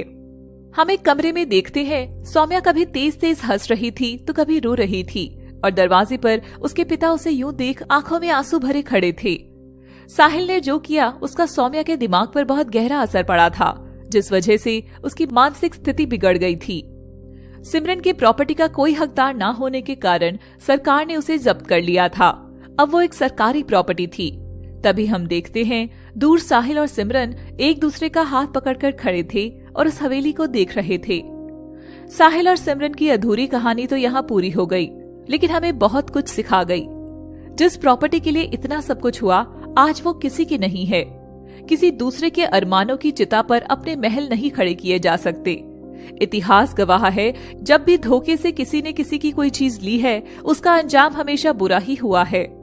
Thanks for watching. आपको ये कहानी अच्छी लगी या बुरी, हमें कमेंट बॉक्स में जरूर बताइएगा। अगर अच्छी लगी तो हम ऐसी ही और कहानियां आपके लिए लाते रहेंगे। Till then, please like, share and subscribe your own channel Horror City. And don't forget to press the bell icon. Arjun कहाँ हो तुम? कब से वेट कर रही हूँ तुम्हारा। आ रहा हूँ, बस 2 मिनट। 2 मिनट भी सब्र नहीं होता ना तुमसे। कॉफी बना रहा था। अर्जुन उसके हाथ से वो पेपर लेता है और पढ़ना शुरू करता है। अपनों का साथ ना छूटे, ख्वाबों की राह न रूठे, यूं ही बढ़ते रहें आपके हमारे कदम मंजिल की ओर। विश्वास का दिया जगमगा दे चारों छोर, फलता रहे फूलता रहे भावनाओं का रिश्ता आपके हमारे बीच। उद्योग नहीं, एक परिवार है Singhania group of industries. That's amazing Riya. Thank you. हमें किसी कॉपीराइटर को हायर करने की जरूरत नहीं है। We have a in house copywriter. सुबह होते ही मैं ये जिंगल मोमो शुभम को दिखा दूंगा। आई एम श्योर कि उन्हें भी बहुत पसंद आएगा। यही हमारी कंपनी की 50th एनिवर्सरी पर हमारी मैगजीन के फ्रंट पेज पर पब्लिश होगा। रिया मुस्कुरा देती है। अगली सुबह अर्जुन अपनी मॉम के केबिन में पहुंचता है। मॉम, ये देखिए हमारी कंपनी की 50th एनिवर्सरी सेलिब्रेशन का जिंगल। वाओ, कितना अच्छा लिखा है। किसने लिखा? रिया ने। मॉम मुस्कुराते हुए कहती है, मुझे पता था, इतना अपनापन किसी और की लिखावट में आ ही नहीं सकता। तब तक रिया भी केबिन में आ जाती है। वाओ रिया, इतना अच्छा jingle, I am impressed. Thanks mom. Anyways, आज हमारी ओबरॉयज के साथ मीटिंग थी ना, शुभम अटेंड करने वाला था शायद। जी, पर रिया भी साथ जाएगी, वो उससे ज्यादा एक्सपीरियंस्ड है, इसलिए मैंने सोचा। इट्स ओके बेटा, तुमने सोचा है तो सही ही सोचा होगा। अर्जुन और रिया मुस्कुराकर वहां से चले जाते हैं। अर्जुन, मॉम और शुभम को बुरा तो नहीं लगेगा कि मैं साथ में जा रही हूँ? अरे बुरा क्यों लगेगा, तुम उससे ज्यादा एक्सपीरियंस्ड हो, भाभी हो उसकी, इसमें बुरा मानने वाली क्या बात है, तुम ये सब मत सोचो। पर मैंने कहा ना। ओके। मिसेस सिंघानिया, हमें आपकी कंपनी का प्रपोजल काफी पसंद आया है। I think we should work on this. Definitely. Riya और शुभम वहां से चले जाते हैं। Well done Shubham, you did a great job today. Thanks भाभी, ये सब आपकी गाइडेंस की वजह से ही पॉसिबल हो पाया है। नहीं शुभम, ये सब तुम्हारी मेहनत का नतीजा है। चलो ऑफिस चलते हैं, मॉम और अर्जुन को भी तो ये खुशखबरी देनी है। चलिए। रिया सबको डील के बारे में बताती है। सब बहुत खुश होते हैं और शुभम को शाबाशी देते हैं। यूं ही उनकी जिंदगी हंसती खुशी आगे बढ़ रही थी। सुबह का वक्त था। अर्जुन अपने बेड पर सो रहा था और रिया उसे जगाने आती है। अर्जुन उठो, ऑफिस चलने का इरादा नहीं है क्या आज तुम्हारा? अर्जुन नींद भरी आवाज में बोलता है। रिया, थोड़ी देर और सोने दो ना यार। नो, तुम जानते हो ना मुझे हर चीज टाइम पर पसंद है। वी आर गेटिंग लेट, जल्दी उठो। अर्जुन उसे अपनी तरफ खींच लेता है और वो उसके ऊपर गिर पड़ती है। तुम्हारी इसी अदा पर तो 4 साल पहले फिदा हो गया था। अच्छा। वैसे याद है ना, अगले महीने हमारी 3rd मैरिज एनिवर्सरी है। रिया खुद को छुड़ाते हुए कहती है, याद है, अभी तो उठो। वो दोनों उठ जाते हैं और रेडी होकर ऑफिस चले जाते हैं। उनकी जिंदगी की गाड़ी हंसी खुशी यूं ही आगे बढ़ रही थी। एक दिन रिया काफी देर से घर आती है। इतनी देर कहाँ लग गई तुम्हें? हम सब कितना परेशान हो गए थे। वो ट्रैफिक बहुत था इसलिए लेट हो गई। और वो वहां से चली जाती है। उस दिन से रिया बहुत परेशान सी रहने लगी थी। अक्सर खोई खोई सी लगती थी और ऐसा लगता था जैसे कुछ छुपा रही हो। क्या बात है रिया, तुम आजकल बहुत परेशान लगती हो, कोई प्रॉब्लम है क्या? नहीं अर्जुन, ऐसी कोई बात नहीं है, वो बस वर्क प्रेशर की वजह से। तो क्यों इतना प्रेशर लेती हो? काम हो जाएगा रिया, मैं तुम्हें इतना परेशान नहीं देख सकता। रिया अर्जुन के गले लग जाती है। रिया मन ही मन बहुत परेशान होगी। I love you. Love you too. Arjun घड़ी की तरफ देखता है और उसके चेहरे पर एक मुस्कान आ जाती है। हैप्पी एनिवर्सरी रिया। रिया मुस्कुराते हुए कहती है, happy anniversary to you too. ये तुम्हारे लिए। Thank you. रिया गिफ्ट खोलती है। उसमें एक बहुत सुंदर सा सलवार कमीज होता है। कल तुम यही पहनना। ओके। अगले दिन शाम को उनका घर पूरा सजा होता है। उन लोगों ने अपनी एनिवर्सरी पार्टी रखी थी। अर्जुन, रिया कहाँ है? सब लोग आ चुके हैं, वो कहाँ रह गई? मैं अभी उसे फोन करता हूँ माँ। अर्जुन रिया को फोन मिलाता है लेकिन फोन रिसीव नहीं होता। वो काफी बार उसका फोन ट्राई करता है लेकिन कोई नहीं उठाता। अर्जुन की माँ उसके पास आती है। क्या हुआ अर्जुन, बात हुई? फोन नहीं पिक हुआ, हो सकता है कहीं बिजी हो, फ्री होते ही कॉल करेगी। पर बेटा सब लोग आ चुके हैं और रिया को पूछ रहे हैं। मैं आता हूँ। पर वो बिना उनकी पूरी बात सुने वहां से चला जाता है। आपने हमारी अधूरी कहानी के पूरा होने तक हमारा बहुत साथ दिया। रात के 12 बज चुके थे। सब मेहमान जा चुके थे लेकिन रिया का कहीं कुछ पता नहीं था। बस बहुत हो गया, अब मैं और इंतजार नहीं कर सकता। जरूर रिया किसी मुसीबत में है, वरना वो मुझे फोन ना करे ऐसा तो हो ही नहीं सकता। मैं ऑफिस जा रहा हूँ। रुको अर्जुन, मैं और शुभम भी तुम्हारे साथ चलेंगे। अर्जुन गार्ड के पास जाता है। तुम्हें पता है कि रिया मैडम कहाँ है? नहीं साहब, वो तो आपके जाते ही ऑफिस से निकल गई थी, काफी जल्दी में लग रही थी। ठीक है, तुम जाओ। गार्ड वहां से चला जाता है। मैं पुलिस स्टेशन जा रहा हूँ, पता नहीं रिया कहाँ होगी और किस हाल में होगी। हम भी चलते हैं। वो तीनों ऑफिस से सीधा पुलिस स्टेशन पहुंचते हैं। इंस्पेक्टर, मैं अर्जुन सिंघानिया। मेरी वाइफ रिया सिंघानिया शाम से मिसिंग है। आपकी उनसे लास्ट बात कब हुई थी? शाम को 5 बजे जब मैं ऑफिस से निकला था तब उससे मिला था। आज हमारी वेडिंग एनिवर्सरी थी, हमने घर में एक पार्टी ऑर्गेनाइज की थी, इसलिए हमें घर के लिए जल्दी निकलना था। रिया, हो गया तुम्हारा काम, चलें घर?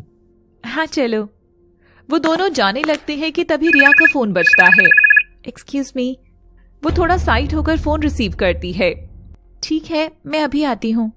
फोन डिस्कनेक्ट हो जाता है। रिया अर्जुन के पास आती है। अर्जुन, तुम घर चले जाओ, मैं बस थोड़ी देर में आती हूँ, बहुत अर्जेंट काम है। अचानक से कौन सा काम आ गया तुम्हें? और किसका फोन था? एक क्लाइंट का था, अर्जेंटली मिलना है। कौन सा क्लाइंट? रिया अपने आप में कुछ खोई हुई सी बोलती है। सब बताऊंगी, बस एक बार मीटिंग हो जाए। ऐसा कौन सा क्लाइंट है? रिया खुद को संभालते हुए बोलती है। बस आज की मीटिंग हो जाए अच्छे से, फिर सब बताऊंगी, भरोसा रखो। ओके, चलो मैं चलता हूँ, तुम जल्दी आने की कोशिश करना। ओके। बस वही लास्ट बात हुई थी मेरी। उसके बाद से मैं उसका फोन ट्राई कर रहा हूँ, लेकिन पिक ही नहीं हो रहा। आपको पता है कि वो किससे बात कर रही थी? नहीं। इस बीच आपने ऐसा कुछ नोटिस किया हो जो आपको अजीब लगा हो? कुछ दिनों से वो कुछ परेशान थी। मेरे पूछने पर उसने कहा कि ऑफिस के काम की टेंशन है। इंस्पेक्टर कुछ हिचकिचाते हुए बोलते हैं।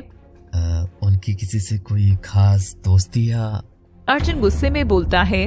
आप कहना क्या चाहते हैं? देखिए मिस्टर सिंघानिया, हम आपकी वाइफ के मिसिंग होने की तफ्तीश कर रहे हैं, तो हमें हर नजरिए से सोचना होगा। Please cooperate.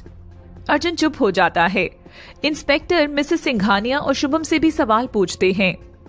आप दोनों की मिसेस रिया सिंघानिया से आखिरी बार बात कब हुई और आप लोग उस वक्त कहाँ थे? मैं रिया से ऑफिस में मिली थी 4 बजे के करीब। रिया मिसेस सिंघानिया से उनके केबिन में एक प्रोजेक्ट डिस्कस कर रही थी। दैट्स अ वंडरफुल आइडिया रिया, तुम और शुभम कल ही इस साइट पर विजिट करना, and if everything goes well तो हम ओबरॉय से डिस्कस करके फैक्ट्री वहीं स्टार्ट करेंगे। Okay? Sure mom. By the way, आज घर जल्दी निकल जाना, after all it's your anniversary. Riya मुस्कुराते हुए कहती है। ओके। मिसेस सिंघानिया इंस्पेक्टर से कहती है। बस आखिरी बार रिया से मैंने यही बात की थी, फिर मेरी एक मीटिंग थी तो मैं ऑफिस से निकल गई थी और डायरेक्टली वहां से घर। इंस्पेक्टर शुभम की तरफ देखते हैं। मैं भाभी से बस सुबह घर पर मिला था जब वो ऑफिस जा रही थी। हैप्पी एनिवर्सरी भाभी। रिया हल्की सी मुस्कुराहट के साथ कहती है। थैंक्स शुभम, मैं चलती हूँ, सी यू इन ऑफिस। बट मैं आज ऑफिस नहीं जा रहा भाभी, मुझे घर पर पार्टी का अरेंजमेंट्स देखने हैं। ओके। रिया वहां से चली जाती है।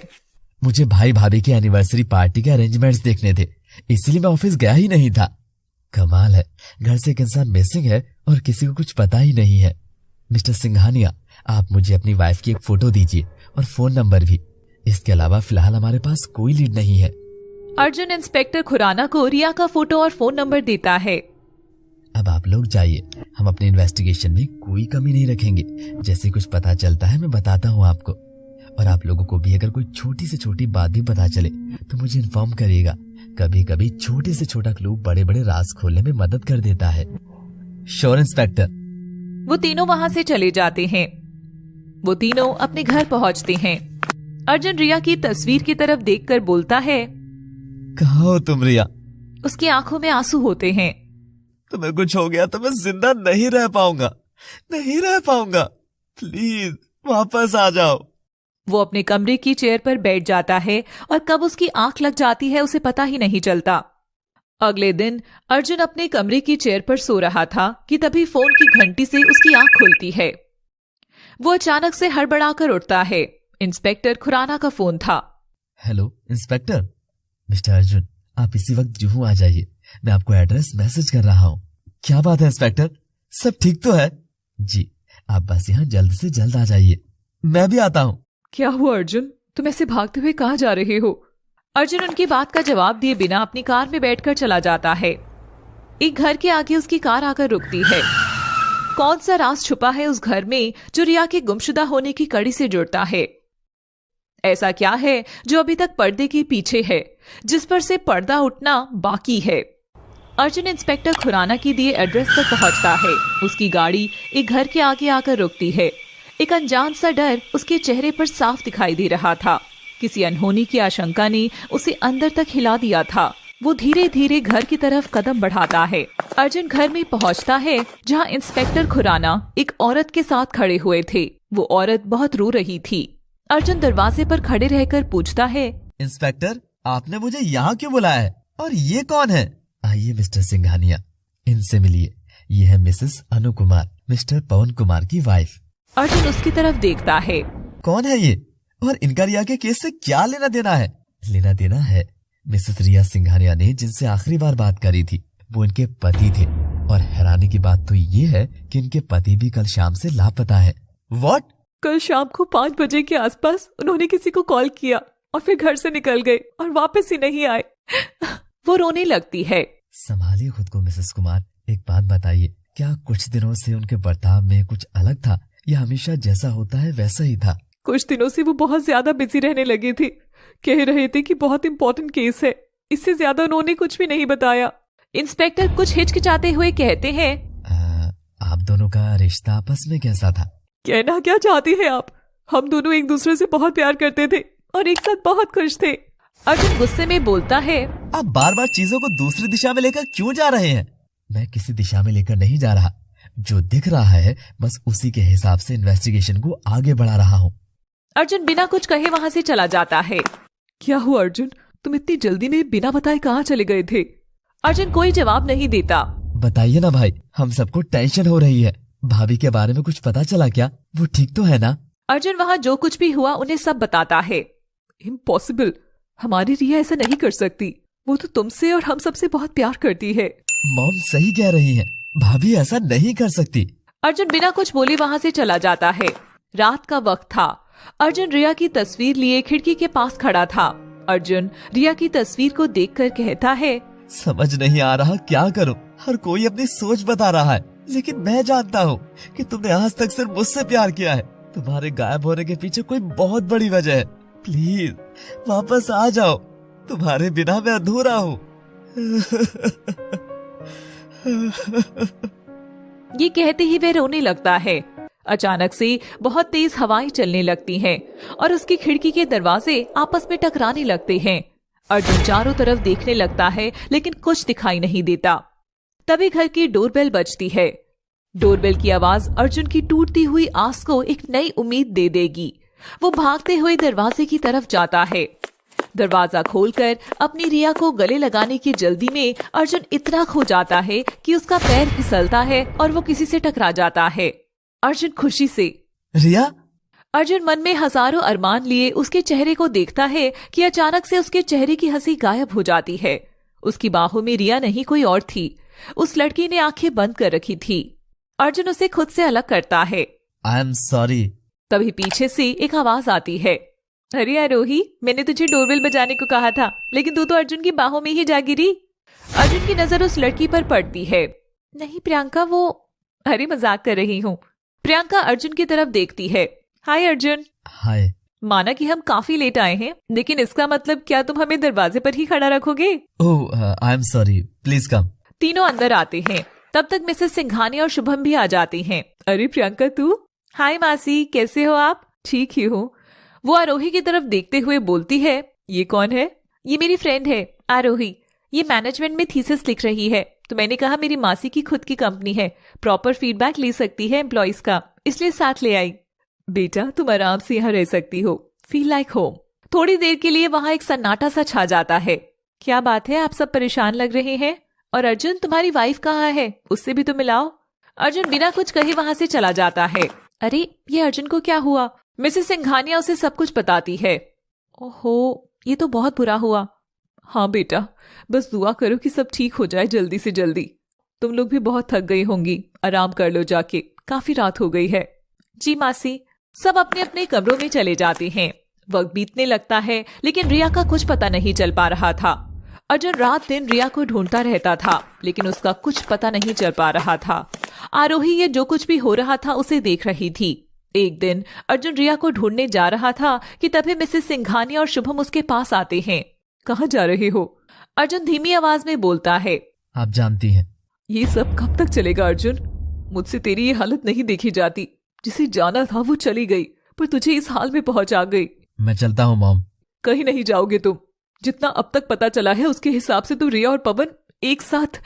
ये आप क्या कह रही हैं? मैं इस बात को कभी नहीं मान सकता। प्लीज दोबारा ये मत कहिएगा। मैं नहीं कह रही, सबूत कह रहे हैं। वो वहां से जाने लगता है कि तभी उसका फोन बजता है। फोन इंस्पेक्टर खुराना का था।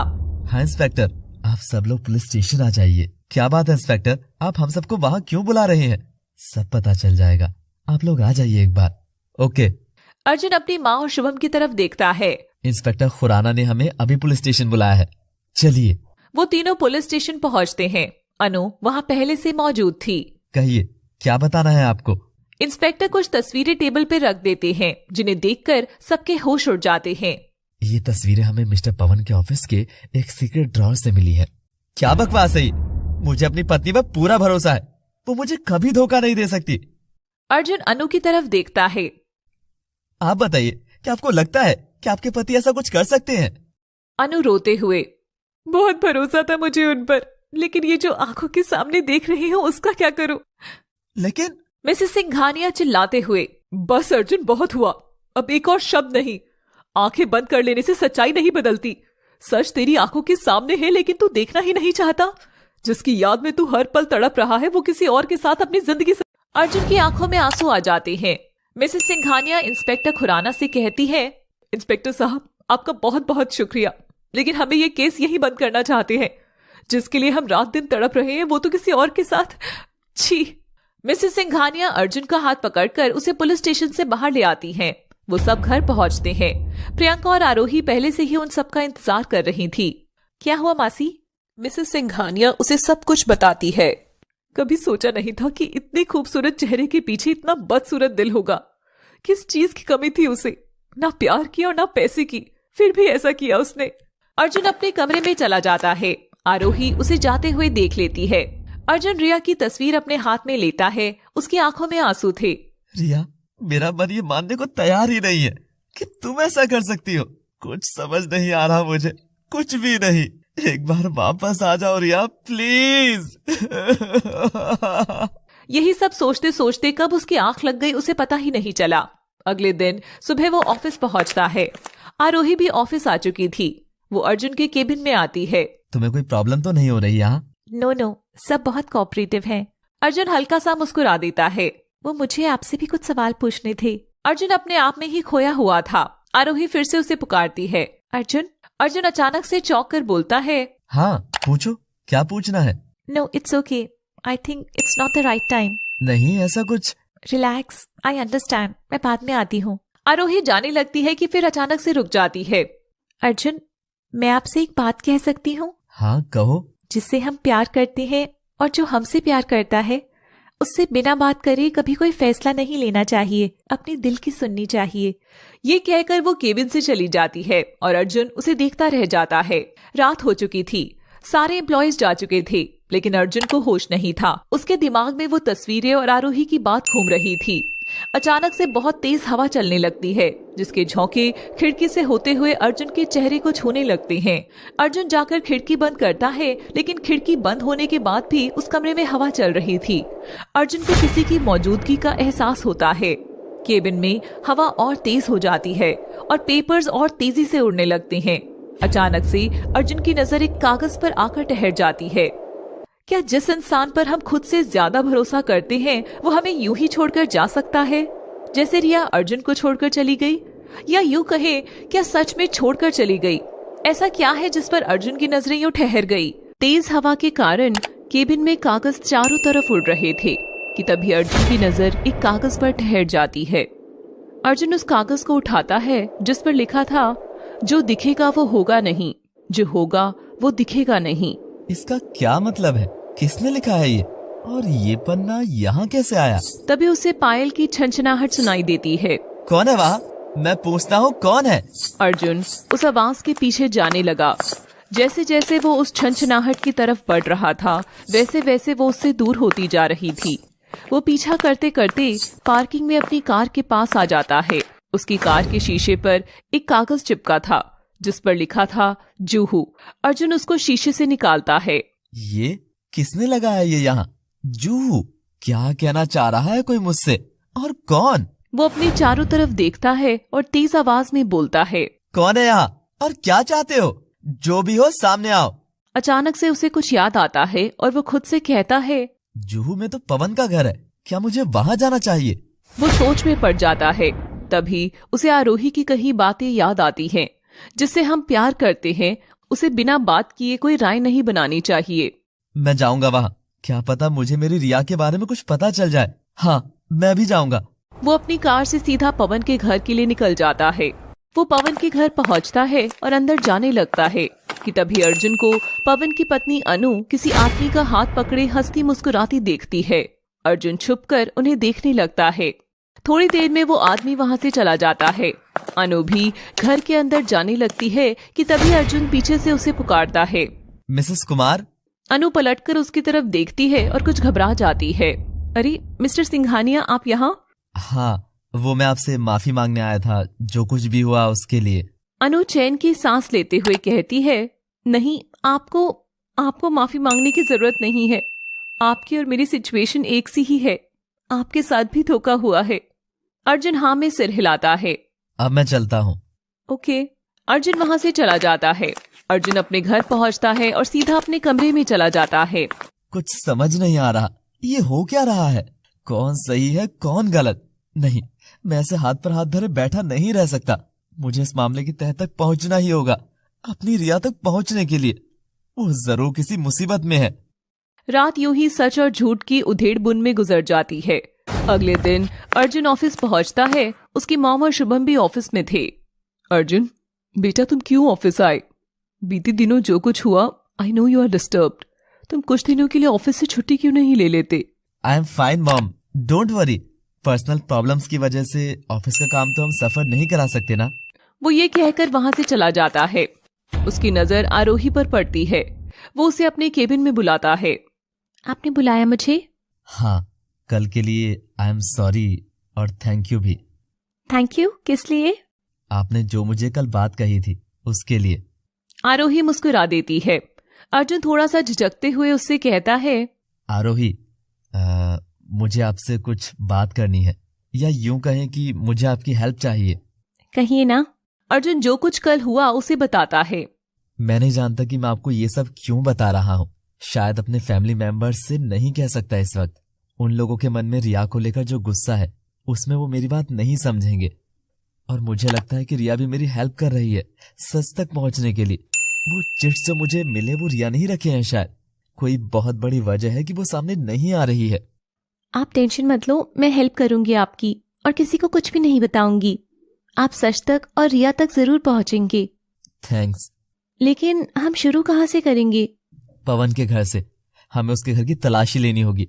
उसकी पत्नी को मैंने जैसे कल देखा, जिसका पति उसे छोड़कर किसी और के साथ भाग जाए, उसकी पत्नी इतनी नॉर्मल कैसे हो सकती है भला? जरूर कुछ तो है जो छूट रहा है। ठीक है, पर हम करेंगे क्या? अर्जुन उसे प्लान समझाता है। अगले दिन आरोही अनु से मिलने पहुंचती है। जी, आप कौन और किससे मिलना है आपको? मिस्टर पवन कुमार से। मैं इंश्योरेंस कंपनी से हूँ। वो घर पर नहीं है। मैं उनकी पत्नी हूँ। आप मुझे बता सकती हैं। वो दोनों सोफे पर बैठ जाते हैं। दूसरी तरफ अर्जुन चुपके से उनके बेडरूम में घुसता है और तलाशी लेने लगता है। वहीं आरोही अनु को बातों में फंसाए हुए थी। आपके हस्बैंड यानी मिस्टर पवन कुमार ने 5 साल पहले एक पॉलिसी ली थी आपके नाम पर, तो वो मैच्योर हो गई है। उसी के लिए कुछ पेपर वर्क था।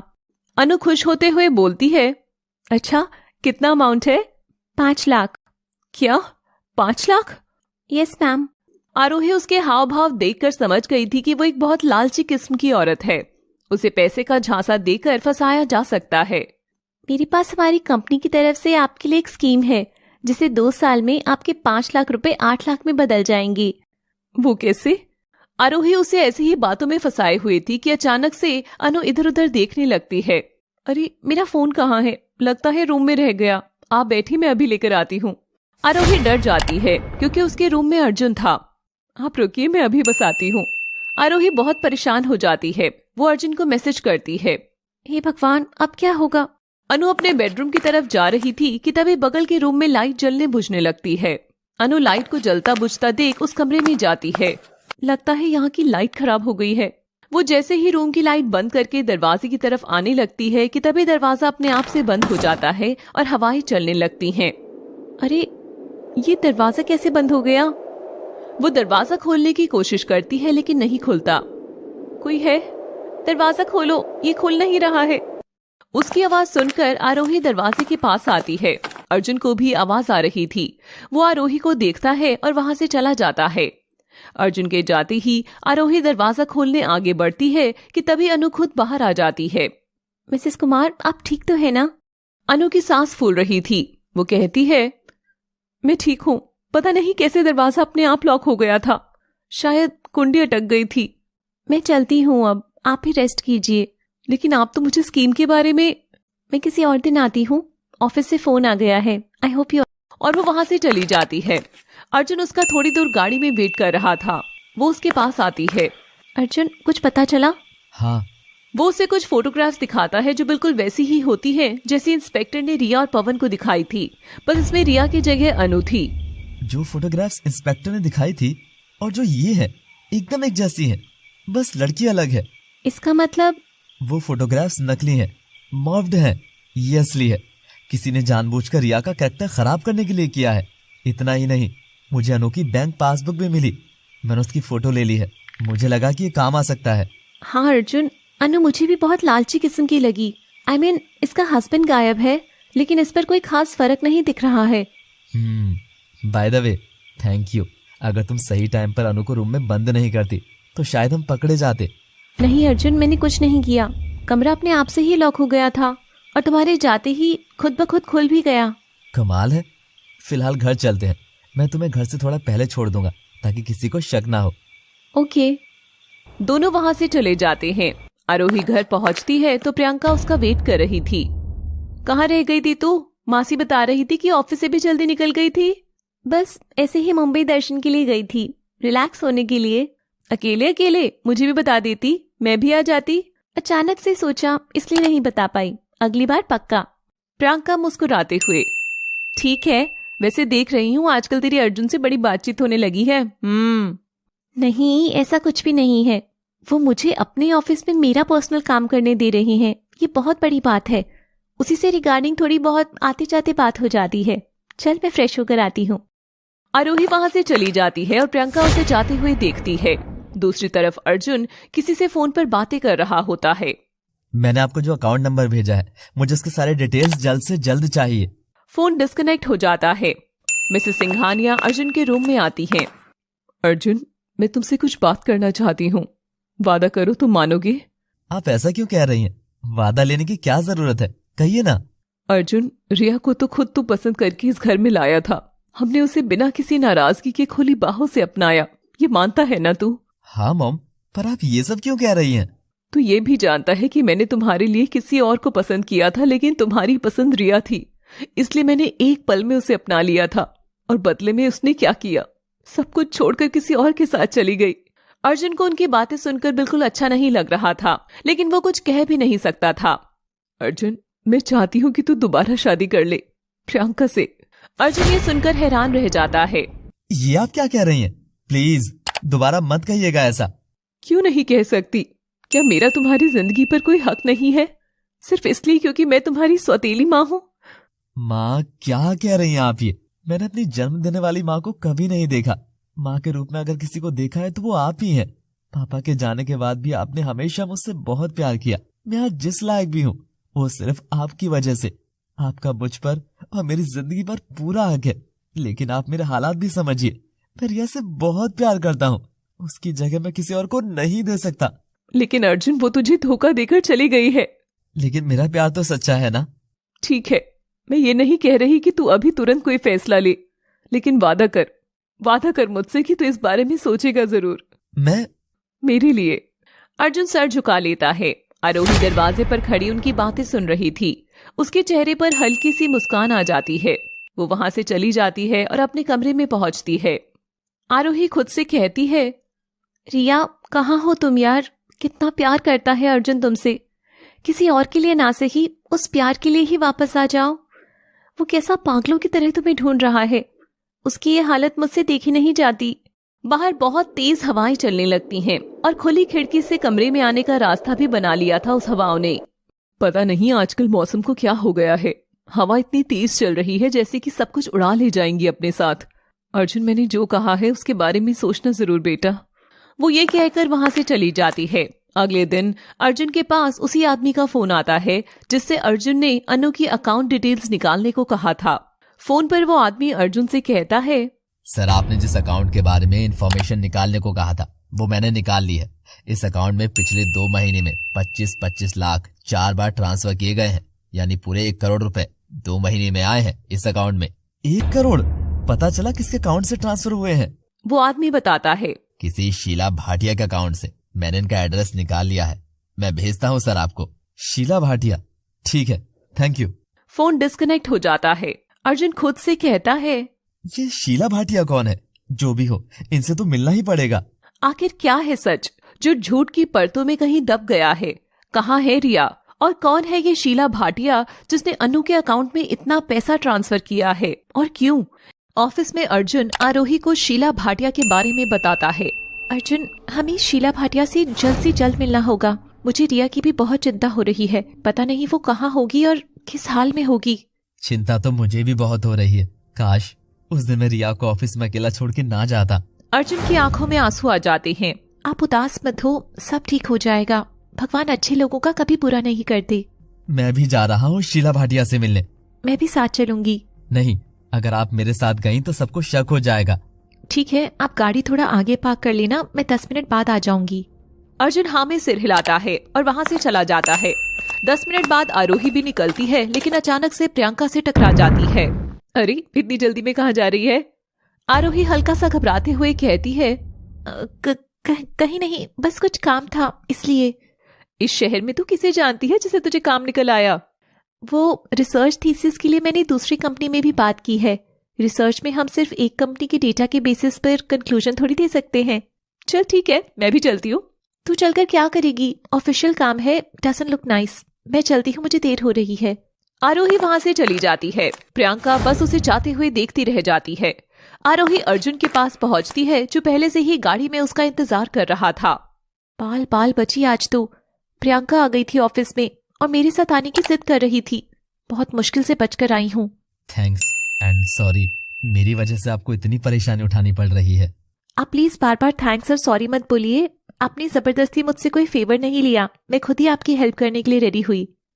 अर्जुन के चेहरे पर हल्की सी मुस्कान आ जाती है और वो दोनों चले जाते हैं। उनकी गाड़ी एक बड़े से बंगलों के आगे आकर रुकती है। वो दोनों उस बंगलों के गेट पर आकर रुकते हैं जहां ताला बंद था। वो दोनों आसपास के लोगों से पूछते हैं, जिनमें से एक औरत उनसे कहती है, 1 महीने पहले एक औरत ने ये बंगलो खरीदा था। बड़ी अजीब सी औरत थी, ना किसी से बात करती थी और ना ही किसी का बात का जवाब देती थी, और कल अचानक से ये घर बेचकर चली गई। अर्जुन और आरोही के मुंह से एक साथ निकल जाता है, क्या? हाँ, मैंने पूछा कि क्यों बेच रही है तो बड़ी बदतमीजी से मुझे जवाब दिया, आपसे क्या मतलब? हाँ। वो औरत वहां से चली जाती है। अर्जुन और आरोही वहीं खड़े उस बंद ताले को देख रहे थे। ये सिर्फ बंद ताला नहीं है, ये रिया तक पहुंचने का बंद होता रास्ता है। आप इतनी जल्दी हिम्मत मत हारिए। भगवान एक रास्ता बंद करते हैं तो दूसरा रास्ता जरूर खोल देते हैं। मुझे तो बस एक बात समझ नहीं आ रही, शीला भाटिया के बारे में सिर्फ आपको और मुझे पता था, तो ये बात शीला भाटिया तक कैसे पहुंची? क्योंकि ये इत्तेफाक तो नहीं हो सकता कि कल ही हमें उसके बारे में पता चला और आज ही वो घर बेचकर चली गई। आप सही कह रही हो। कोई है जो नहीं चाहता कि मैं शीला भाटिया से मिलूं। कोई है जो नहीं चाहता कि मैं रिया तक पहुंचूं। हो ना हो, ये एक बहुत बड़ी साजिश है। चलिए अभी फिलहाल हम घर चलते हैं, सब परेशान हो रहे होंगे। चलिए। दोनों घर के लिए निकल जाते हैं। पीछे यूं लग रहा था जैसे उन्हें कोई देख रहा हो। अर्जुन आरोही को घर से थोड़ा दूर उतार देता है और खुद कार से कहीं चला जाता है। शाम ढल रही थी। अर्जुन समुद्र के किनारे बैठा अपनी और रिया की जिंदगी के हसीन पलों को याद कर रहा था। अचानक से उसे पायल की खनक सुनाई देती है। फिर वही खनक। वो फिर अपने चारों तरफ देखता है। तभी बहुत तेज हवाएं चलने लगती हैं और एक दुपट्टा उसके ऊपर आकर गिरता है। वो उस दुपट्टे को देखते ही पहचान जाता है, क्योंकि वो रिया का ही था। जो सूट उसने रिया को एनिवर्सरी पे दिया था, ये उसी का दुपट्टा था। उसमें जगह जगह खून के छींटे थे। खून। वो इधर उधर पागलों की तरह भागकर रिया को ढूंढने लगता है। रिया, रिया, मुझे पता है तुम यही हो। प्लीज सामने आओ, मैं और बर्दाश्त नहीं कर सकता। अंदर ही अंदर घुट रहा हूँ मैं। प्लीज सामने आओ रिया, मेरे सामने आओ प्लीज। वो अपने घुटनों पर बैठ जाता है और रोने लगता है। तभी पीछे से एक हाथ उसके कंधे पर आता है। अर्जुन उस हाथ को पकड़ते हुए खड़ा होता है और पलटता है। अर्जुन के मुंह से निकल जाता है, रिया। लेकिन एक बार फिर शायद उसकी उम्मीद का टूटना था। उसके सामने रिया नहीं, आरोही खड़ी थी। वो उसका हाथ छोड़ देता है। आप यहाँ? हाँ, वो मैं आपको बताने आई थी कि शीला भाटिया का पता चल गया है। क्या?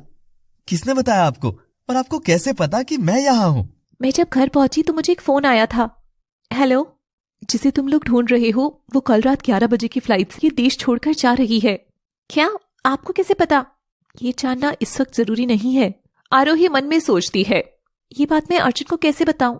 फोन पर बताना सही नहीं रहेगा। लेकिन वो कहाँ होगा? अर्जुन तुम्हें बीच साइड पर मिलेगा। आरोही हैरान होकर पूछती है, तुम्हें कैसे पता? और तुम हो कौन जो हमें ये सारी इन्फॉर्मेशन दे रही हो? वक्त आने पर सब पता चल जाएगा। अर्जुन खुश होते हुए बोलता है, ये जरूर रिया होगी। उससे ज्यादा अच्छे से मुझे और कोई नहीं जानता। मेरी टूटी हुई उम्मीद फिर से वापस आ रही है। मुझे लगता है कि अब ज्यादा दिन मैं उससे दूर नहीं रहूंगा। जैसे ही सच सामने आएगा, रिया भी आ जाएगी। आरोही मुस्कुराते हुए बोलती है, मैं आपके लिए बहुत खुश हूँ अर्जुन। आपके चेहरे पर मुस्कुराहट बहुत अच्छी लगती है। उसकी बातें सुनकर अर्जुन के चेहरे पर मुस्कुराहट आ जाती है और थोड़ी देर में वो दोनों वहां से चले जाते हैं। अगले दिन आरोही ऑफिस के लिए निकल रही थी कि तभी प्रियंका उसके पास आती है। ऑफिस जा रही है? हाँ। मैं सोच रही थी कि हम कब तक यहाँ मासी के घर रहेंगे, अब हमें वापस चलना चाहिए। आरोही कुछ परेशान होते हुए कहती है, हाँ, पर अभी मेरा काम खत्म नहीं हुआ है। कंपनी तो दिल्ली में भी है, तुम वहाँ किसी भी कंपनी में जाकर डेटा कलेक्ट कर सकती हो। हाँ, पर मेरे आधे से ज्यादा काम यहाँ के डेटा से हो चुका है। ऑब्जेक्टिव ही मुंबई बेस्ड कंपनी का वर्क कल्चर है। अब मैं चेंज नहीं कर सकती हूँ। Try to understand. मैं चलती हूँ, मुझे लेट हो रहा है। वो जाने लगती है कि तभी प्रियंका बोलती है, काम तो सिर्फ एक बहाना है, मुझे तो वजह कुछ और ही लग रही है। क्या मतलब? क्या कहना चाहती हो? तू जानती है ये जो तेरे और अर्जुन के बीच चल रहा है, तुझे क्या लगता है मुझे कुछ दिख नहीं रहा? सच बताना, तू अर्जुन की जिंदगी में रिया की जगह लेना चाहती है ना? आरोही चिल्लाते हुए कहती है, क्या बकवास कर रही हो तुम? अर्जुन रिया से कितना प्यार करता है मैंने देखा है। तुम ऐसे आदमी के प्यार पर सवाल उठा रही हो? अर्जुन की जिंदगी में रिया की जगह मैं तो क्या कोई नहीं ले सकता। और वैसे भी मुझे पूरा भरोसा है कि रिया एक ना एक दिन जरूर वापस आएगी। और अगर नहीं आई तो तब क्या करोगी तुम? अर्जुन रिया को कितना प्यार करता है ये हम सब जानते हैं। उसका ना आना तो उसे तोड़कर रख देगा। तब क्या करोगी तुम? इसलिए कह रही हूं दूर रहो उससे। मासी मेरी शादी की बात चला रही है उसके साथ, जानती हो ना? चीजें कैसे हैंडल करनी है मैं देख लूंगी, तुम्हें बीच में पड़ने की जरूरत नहीं है। ये जो फिक्र तुम्हारी आंखों में उसके लिए है ना, इसे यहीं दबा दो। प्रियंका की बातें सुनकर आरोही की आंखों में आंसू आ जाते हैं। वो बिना कुछ कहे वहां से चली जाती है। आरोही सड़क पर चल रही होती है। प्रियंका के कहे शब्द उसके कानों में गूंज रहे थे। आरोही खुद से कहती है, सही तो कह रही थी प्रियंका। क्या रिश्ता है मेरा अर्जुन से? वो रिया का पति है और वो उससे बहुत प्यार करता है। भगवान न करे लेकिन अगर रिया वापस न आई तो अर्जुन की शादी प्रियंका से हो जाएगी। मेरा क्या हक बनता है? नहीं, बस आज शीला भाटिया से चीजें पता चल जाएं, फिर मैं खुद ही यहाँ से चली जाऊंगी। वो ये कहते कहते रोने लगी। थोड़ी देर में वो ऑफिस पहुंचती है। अर्जुन अपने केबिन में बैठा था। वो उसे नजरें चुराकर जाने लगती है कि तभी अर्जुन उसे देख लेता है और केबिन में बुलाता है। आरोही, मैं आज बहाना बनाकर रात में ऑफिस में रुक जाऊंगा और 9 बजे एयरपोर्ट के लिए निकल जाऊंगा। आप भी कोई बहाना बनाकर घर से एयरपोर्ट आ जाइएगा। आरोही बस उसे देखे जा रही थी। क्या हुआ? Any problem? देखिए, मैं जानता हूँ कि मेरी वजह से आपको काफी परेशानी हो रही है, पर मैं आपका दिल से शुक्रगुजार हूँ कि बिना किसी वजह के आप मेरी इतनी हेल्प कर रही हैं। इसलिए आज मैं आपकी तरफ दोस्ती का हाथ बढ़ाना चाहता हूँ। अर्जुन आरोही से हाथ मिलाने के लिए आगे बढ़ाता है। आरोही कुछ देर सोचकर उससे हाथ मिला लेती है। फ्रेंड्स? Good friends. तो सबसे पहली चीज, आज से आप मुझे आप कहकर नहीं बल्कि तुम कहकर बुलाओगी। Well, same goes with you also. आप भी मुझे आप नहीं तुम कहकर बुलाएंगे। डन। यू नो, रिया तुमसे मिलेगी ना तो बहुत खुश होगी। आरोही हल्का सा मुस्कुरा देती है। शाम को अर्जुन काम का बहाना लेकर ऑफिस में ही रुक जाता है, पर आरोही जल्दी से घर चली जाती है। जैसे जैसे वक्त बीत रहा था वैसे वैसे अर्जुन की बेचैनी भी बढ़ रही थी। एक तरफ उसके मन में रिया के मिल जाने की उम्मीद थी, तो दूसरी तरफ किसी अनहोनी के होने का डर। यही सब सोचते सोचते 9 बज जाते हैं और वो ऑफिस से एयरपोर्ट की तरफ निकल जाता है। अर्जुन एयरपोर्ट पहुंचता है और काउंटर से शीला भाटिया के बारे में पता करता है। वहां उसे पता चलता है कि वो 11 बजे की फ्लाइट से लंदन जाने वाली है। वो एयरपोर्ट पर रुककर उसका वेट करने लगता है। वो आरोही को कॉल करता है। काफी बार फोन ट्राई करने के बाद भी आरोही का फोन नहीं उठता है। आरोही कहाँ रह गई? फोन भी नहीं उठा रही। वो उसे मैसेज भी करता है लेकिन कोई जवाब नहीं आता।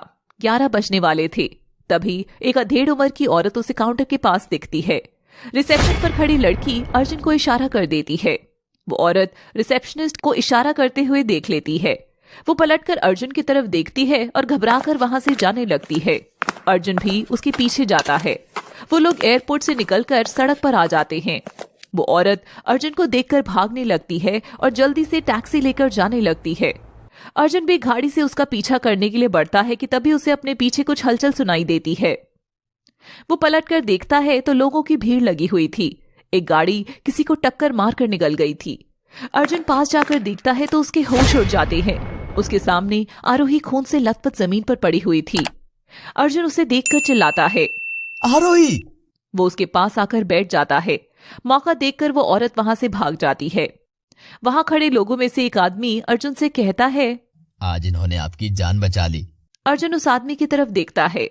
वो गाड़ी आपको टक्कर मारने वाली थी, लेकिन ये बीच में आ गई और इनकी ये हालत हो गई। सच में बहुत प्यार करती हैं ये आपसे, वरना आजकल कौन किसके लिए अपनी जान खतरे में डालता है।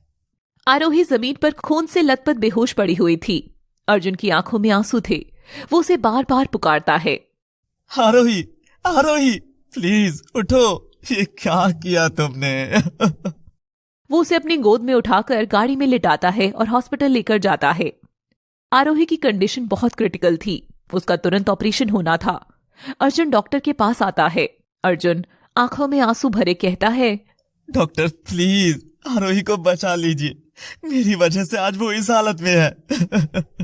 Don't worry mister Arjun, we will try our best. Doctor Aarohi के ऑपरेशन की तैयारी में लग जाते हैं। अर्जुन घर पर फोन करता है और सबको आरोही के एक्सीडेंट के बारे में बताता है। थोड़ी देर में सब लोग हॉस्पिटल पहुंच जाते हैं। ये सब कैसे हुआ अर्जुन? हाँ अर्जुन, कैसे हुआ ये सब? मॉम, वो आरोही को एक गाड़ी से टक्कर लग गई थी, मैं भी आता हूँ। अर्जुन वहां से चला जाता है। भगवान प्लीज आरोही की जान बचा लीजिए, उसकी जान मेरी वजह से खतरे में पड़ी है। एक तरफ रिया नहीं मिल रही, दूसरी तरफ ये। अचानक उसे कुछ याद आता है। 1 मिनट, उस आदमी ने कहा था कि गाड़ी मुझे टक्कर मारने आ रही थी और बीच में आरोही आ गई। इसका मतलब ये जानबूझकर किया गया हमला था। मुझे इस मामले की तह तक जल्द से जल्द पहुंचना होगा। हो ना हो रिया के गुमशुदा होने और इस एक्सीडेंट के तार एक दूसरे से जुड़े हुए हैं। नहीं, बहुत हुआ, अब बस। वो किसी को फोन मिलाता है। मुझे शीला भाटिया के बारे में सारी इंफॉर्मेशन चाहिए, जल्द से जल्द। फोन की दूसरी तरफ से आवाज आती है। दूसरी तरफ आरोही आईसीयू में बेड पर लेटी हुई थी। उसी वक्त वार्ड में कोई नहीं था।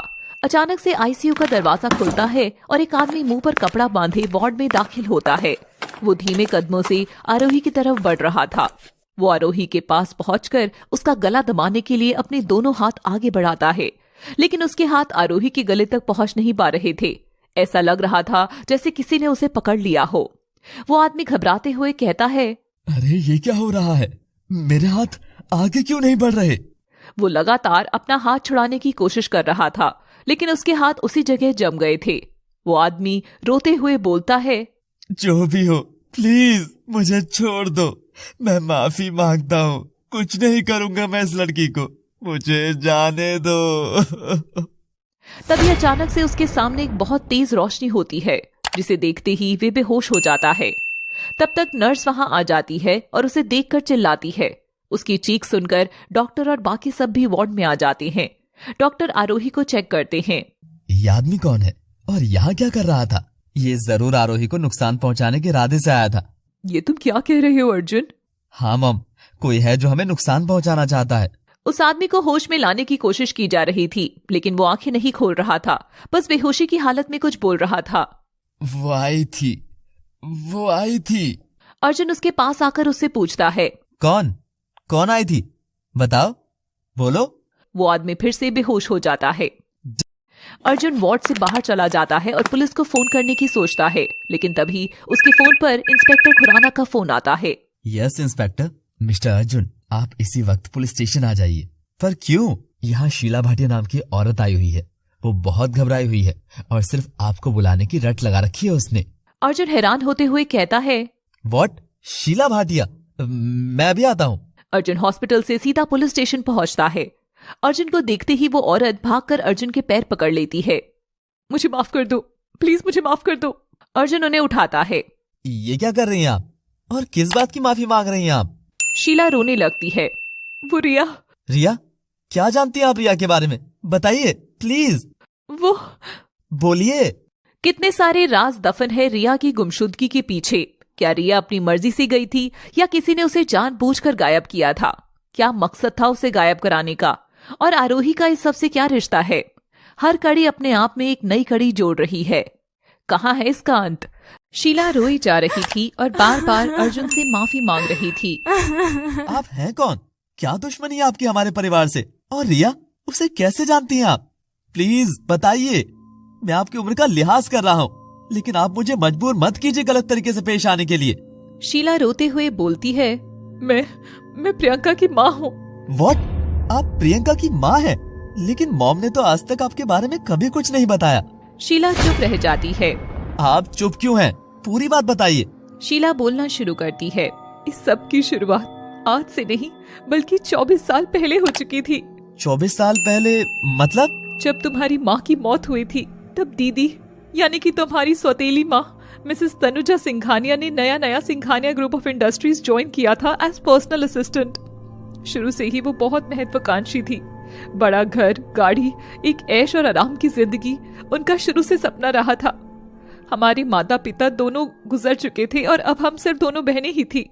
उन्हीं दिनों तुम्हारी अपनी माँ गुजर गई थी। तुम्हारे पिता तुम्हारी माँ से बहुत प्यार करते थे। उनके जाने का गम और तुम्हारी जिम्मेदारी के बीच वो पिस रहे थे। दीदी ने इस बात का फायदा उठाकर तुम्हारे पिता के करीब आना शुरू कर दिया। उन्होंने तुम्हारे पिता के सामने ऐसी छवि बनाई कि तुम्हें एक माँ की जरूरत है और वो उस कमी को पूरा कर सकती है। तुम्हारी परवरिश के बारे में सोचकर सिंघानिया साहब ने दीदी से शादी कर ली। अर्जुन धीमी आवाज में कहता है, लेकिन वो मुझसे बहुत प्यार करती है। उसकी आवाज में एक अनजाना डर था कि जैसे वो सब कुछ समझकर भी समझना नहीं चाहता था। जो छवि उसके मन में उसकी माँ की थी, वो उसमें कोई दाग नहीं लगने देना चाहता था। वो तुमसे नहीं, तुम्हारी नाम जो प्रॉपर्टी है उससे प्यार करती थी। अर्जुन एकदम सन खड़ा रह जाता है। उनकी बात सुन रहा था। उसकी आंखों के सामने उसकी माँ का चेहरा घूम रहा था। आप उनकी बहन है, ये बात उन्होंने मुझे क्यों नहीं बताई? प्रियंका ने भी कभी आपका जिक्र नहीं किया। मैंने भी दीदी की तरह एक रईस आदमी से शादी करी थी, लेकिन वो पहले से शादीशुदा था। जब प्रियंका हुई तब उसने हम दोनों को घर से बाहर निकाल दिया। सिंघानिया साहब ने प्रियंका की पूरी जिम्मेदारी ले ली, लेकिन बदले में मुझे उससे दूर रहने को कहा ताकि उससे कोई परेशानी ना हो। इन सब बातों का रिया से क्या संबंध है? और आपने उस लॉयर की पत्नी अनु कुमार के अकाउंट में 1 करोड़ रुपए क्यों भेजे? और ये पैसे आपके पास कहाँ से आए? अपना मन मजबूत कर लो अर्जुन, क्योंकि अब जो मैं कहने जा रही हूँ मुझे नहीं पता कि तुम कैसे रिएक्ट करोगे। जब इतना सुन लिया तो आगे का भी सुन ही लूंगा। उसकी आंखों में आंसू थे। दीदी ने शुभम के मन में शुरू से ही तुम्हारे खिलाफ चीजें भरी। उसके मन में सगी और सौतेले की भावना डाल दी। धीरे धीरे सिंघानिया साहब के सामने दीदी का असली चेहरा आने लगा, लेकिन चीजें इतनी आगे बढ़ चुकी थी कि वो कुछ नहीं कर सकते थे। उन्हें तुम्हारे भविष्य की चिंता होने लगी थी, इसलिए उन्होंने चुपचाप अपनी वसीयत बदलवा दी, जिसमें उन्होंने प्रॉपर्टी का 75% शेयर तुम्हारे नाम कर दिया और बचे हुए 25% शुभम के नाम। वो भी एक शर्त के साथ कि वो कोई फैसला तुम्हारे सिग्नेचर के बिना नहीं ले सकता था। जब ये बात दीदी को पता चली तो उन्हें ये नागवार था। उन दोनों में इस बात को लेकर बहुत झगड़ा हुआ, लेकिन सिंघानिया साहब नहीं माने। तब दीदी ने तब क्या क्या किया उन्होंने? सिंघानिया साहब का एक्सीडेंट उन्होंने ही कराया था। ये सुनकर अर्जुन के होश उड़ गए। कोई पैसे और पावर के लिए इस हद तक जा सकता है कि अपना ही सुहाग मिटा दे? अब उसकी आंखों में आंसू तक नहीं थे। वो सब कुछ बेसुध सा खड़ा होकर सुन रहा था। जीजा जी के जाने से दीदी के रास्ते का सबसे बड़ा कांटा निकल चुका था। बिजनेस में उनकी पहले से ही इन्वॉल्वमेंट थी। अब सिर्फ तुम्हें कैसे भी करके प्रॉपर्टी अपने नाम करवाना रह गया था, जिसका रास्ता भी उन्होंने ढूंढ लिया था। अर्जुन उनकी तरफ सवालिया नजरों से देखता है। प्रियंका के जरिए। प्रियंका तुम्हें पसंद करती थी। इसी बात को ढाल बनाकर वो तुम्हारी शादी प्रियंका से करवाना चाहती थी। उनका तुम्हारे ऊपर इतना अच्छा प्रभाव था कि उन्हें पूरा यकीन था कि तुम उनकी बात मान लोगे। आगे चलकर प्रियंका के जरिए वो प्रॉपर्टी अपने नाम करवा लेंगी और उन्हें पूरा भरोसा था, लेकिन उनकी ये मंशा पूरी नहीं हो पाई क्योंकि तुमने उनके सामने रिया को लाकर खड़ा कर दिया। रिया का नाम सुनते ही अर्जुन बेचैन हो उठता है। ना चाहते हुए भी उन्होंने रिया को अपनाना पड़ा। धीरे धीरे रिया भी बिजनेस में इन्वॉल्व होती गई और दीदी खून का घूंट पीती गई। सब कुछ अपने हाथ से निकल जाने के डर से वो बौखला सी गई थी। तब उन्होंने और शुभम ने मिलकर एक प्लान बनाया। प्लान? कैसा प्लान? शीला कुछ देर रुकती है, फिर बोलती है, तुम्हें मारने का। अर्जुन अपनी आंखें बंद कर लेता है और उसकी आंखों से आंसू गिर जाते हैं। जिसे बचपन से माँ बनकर पाला, उसके लिए मन में जरा सी भी भावना कभी नहीं आई।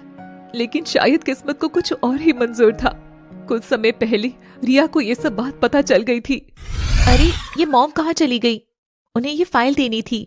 ऐसा करती हूँ, यहाँ रख देती हूँ, जब आएंगी तो वो खुद ही देख लेंगी। वो टेबल पर फाइल रखकर जाने लगती है। तभी उसकी नजर टेबल पर रखे कुछ पेपर्स पर पड़ती है। ये क्या है? वो उन पेपर्स को देखने लगती है। ये तो डैड की वसीयत है, पर दो अलग अलग वसीयत। एक में 75% शेयर अर्जुन का है और दूसरी में पूरा हिस्सा शुभम का। ऐसा कैसे हो सकता है? मुझे पता लगाना होगा इसके बारे में। वो मिसेस सिंघानिया को आते देख लेती हैं और पेपर्स वैसे ही रख देती है। अरे रिया, तुम यहाँ? हाँ, वो आपको ये ओब्रॉय प्रोजेक्ट की फाइल देनी थी। ओह, थैंक यू। रिया वहां से चली जाती है। मिसेस सिंघानिया की नजर वसीयत के पेपर्स पर पड़ती है। अरे ये पेपर्स शुभम ने यहीं छोड़ दिए। कितना लापरवाह है ये। अगर रिया की नजर इन पर पड़ जाती तो सारे किए पर पानी फिर जाता। दूसरी तरफ रिया उन पेपर्स के बारे में सोच रही थी।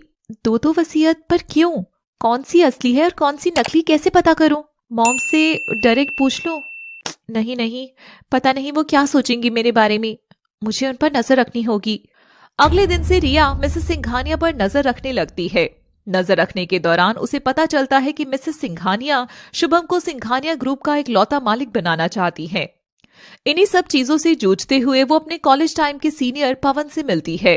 पवन, अर्जुन के साथ बहुत बड़ा धोखा हो रहा है। जिस माँ को वो अपनी सगी से ज्यादा मानता है, उन्हें तो सिर्फ उनकी प्रॉपर्टी के हिस्से में दिलचस्पी है। इसमें मैं तुम्हारी क्या मदद कर सकता हूँ रिया?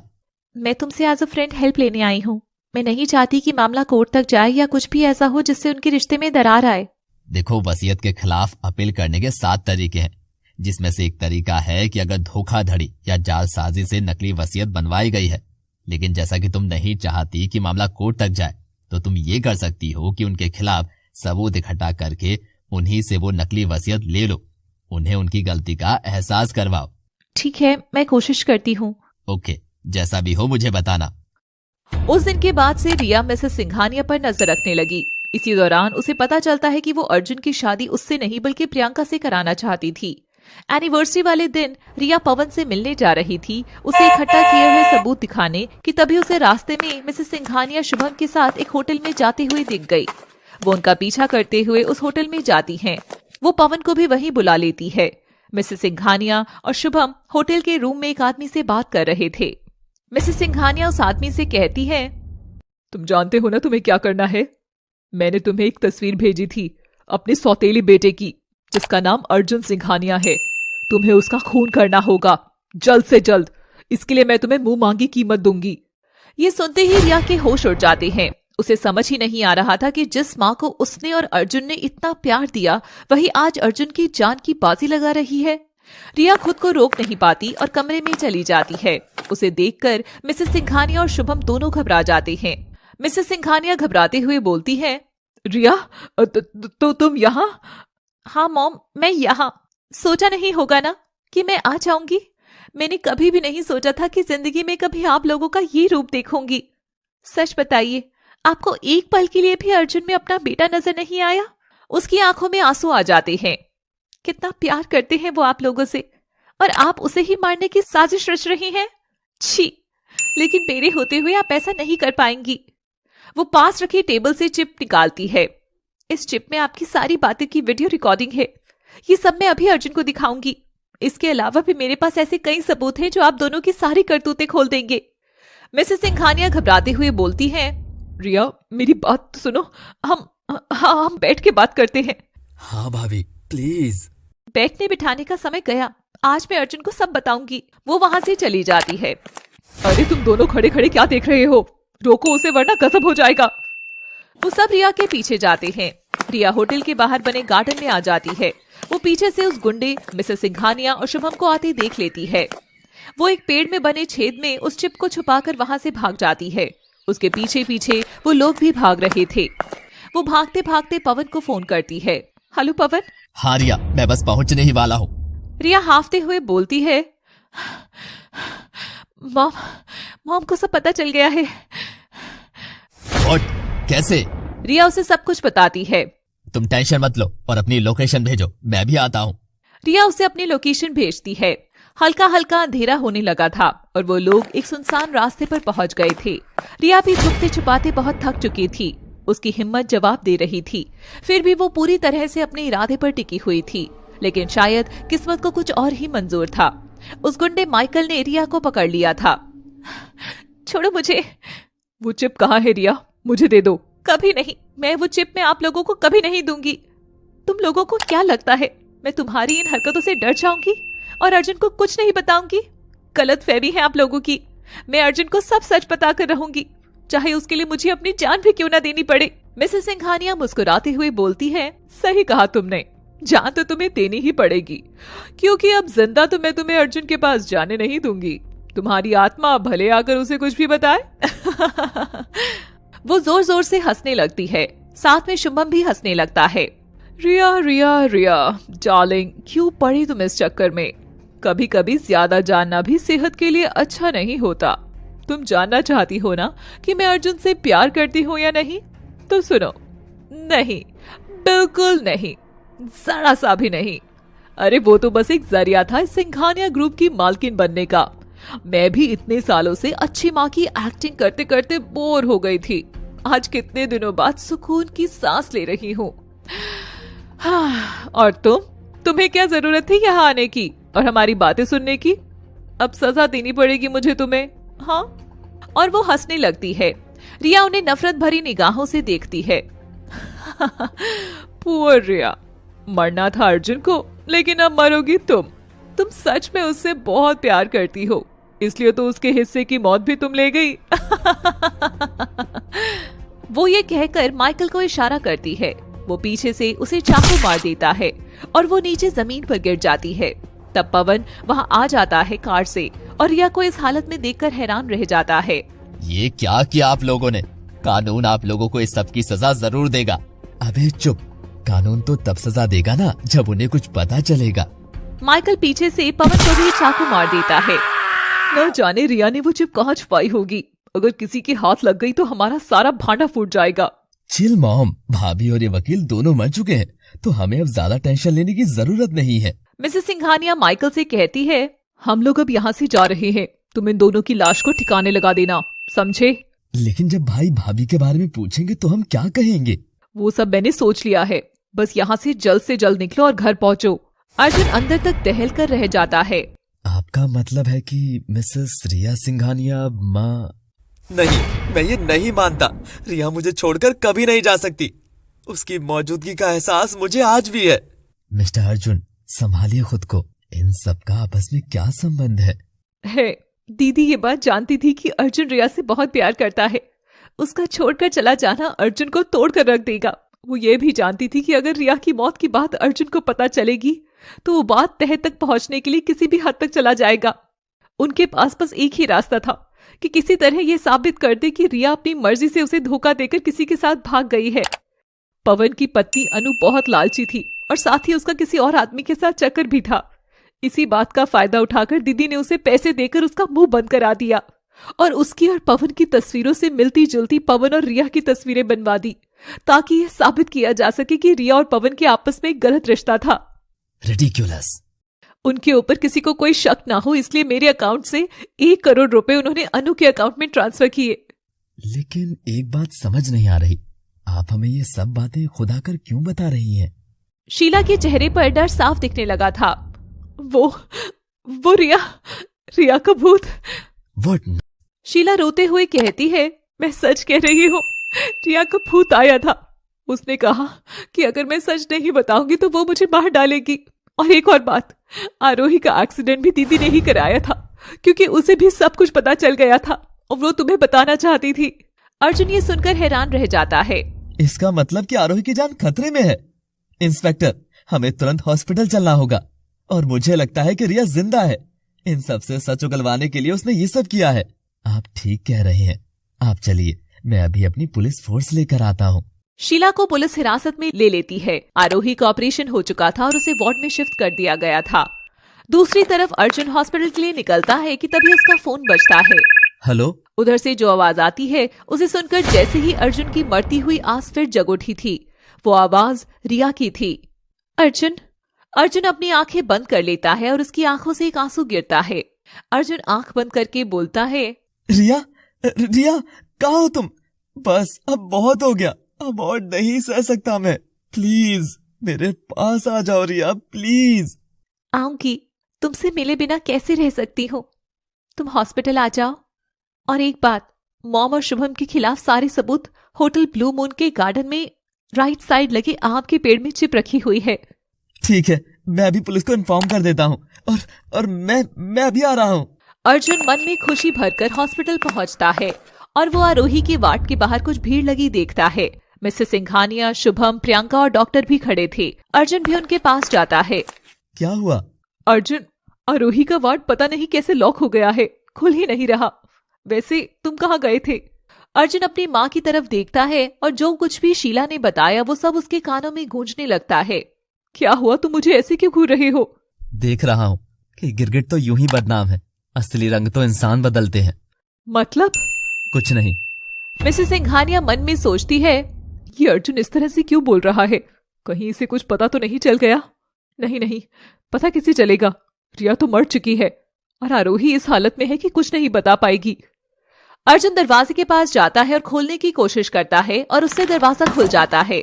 सब अंदर जाते हैं। आरोही को होश आ गया था। डॉक्टर उसे चेक करते हैं। अब ये खतरे से बाहर है। Thank you doctor. सिंघानिया और शुभम काफी परेशान हो जाते हैं उसे ठीक होता देखकर। मॉम, अब क्या होगा?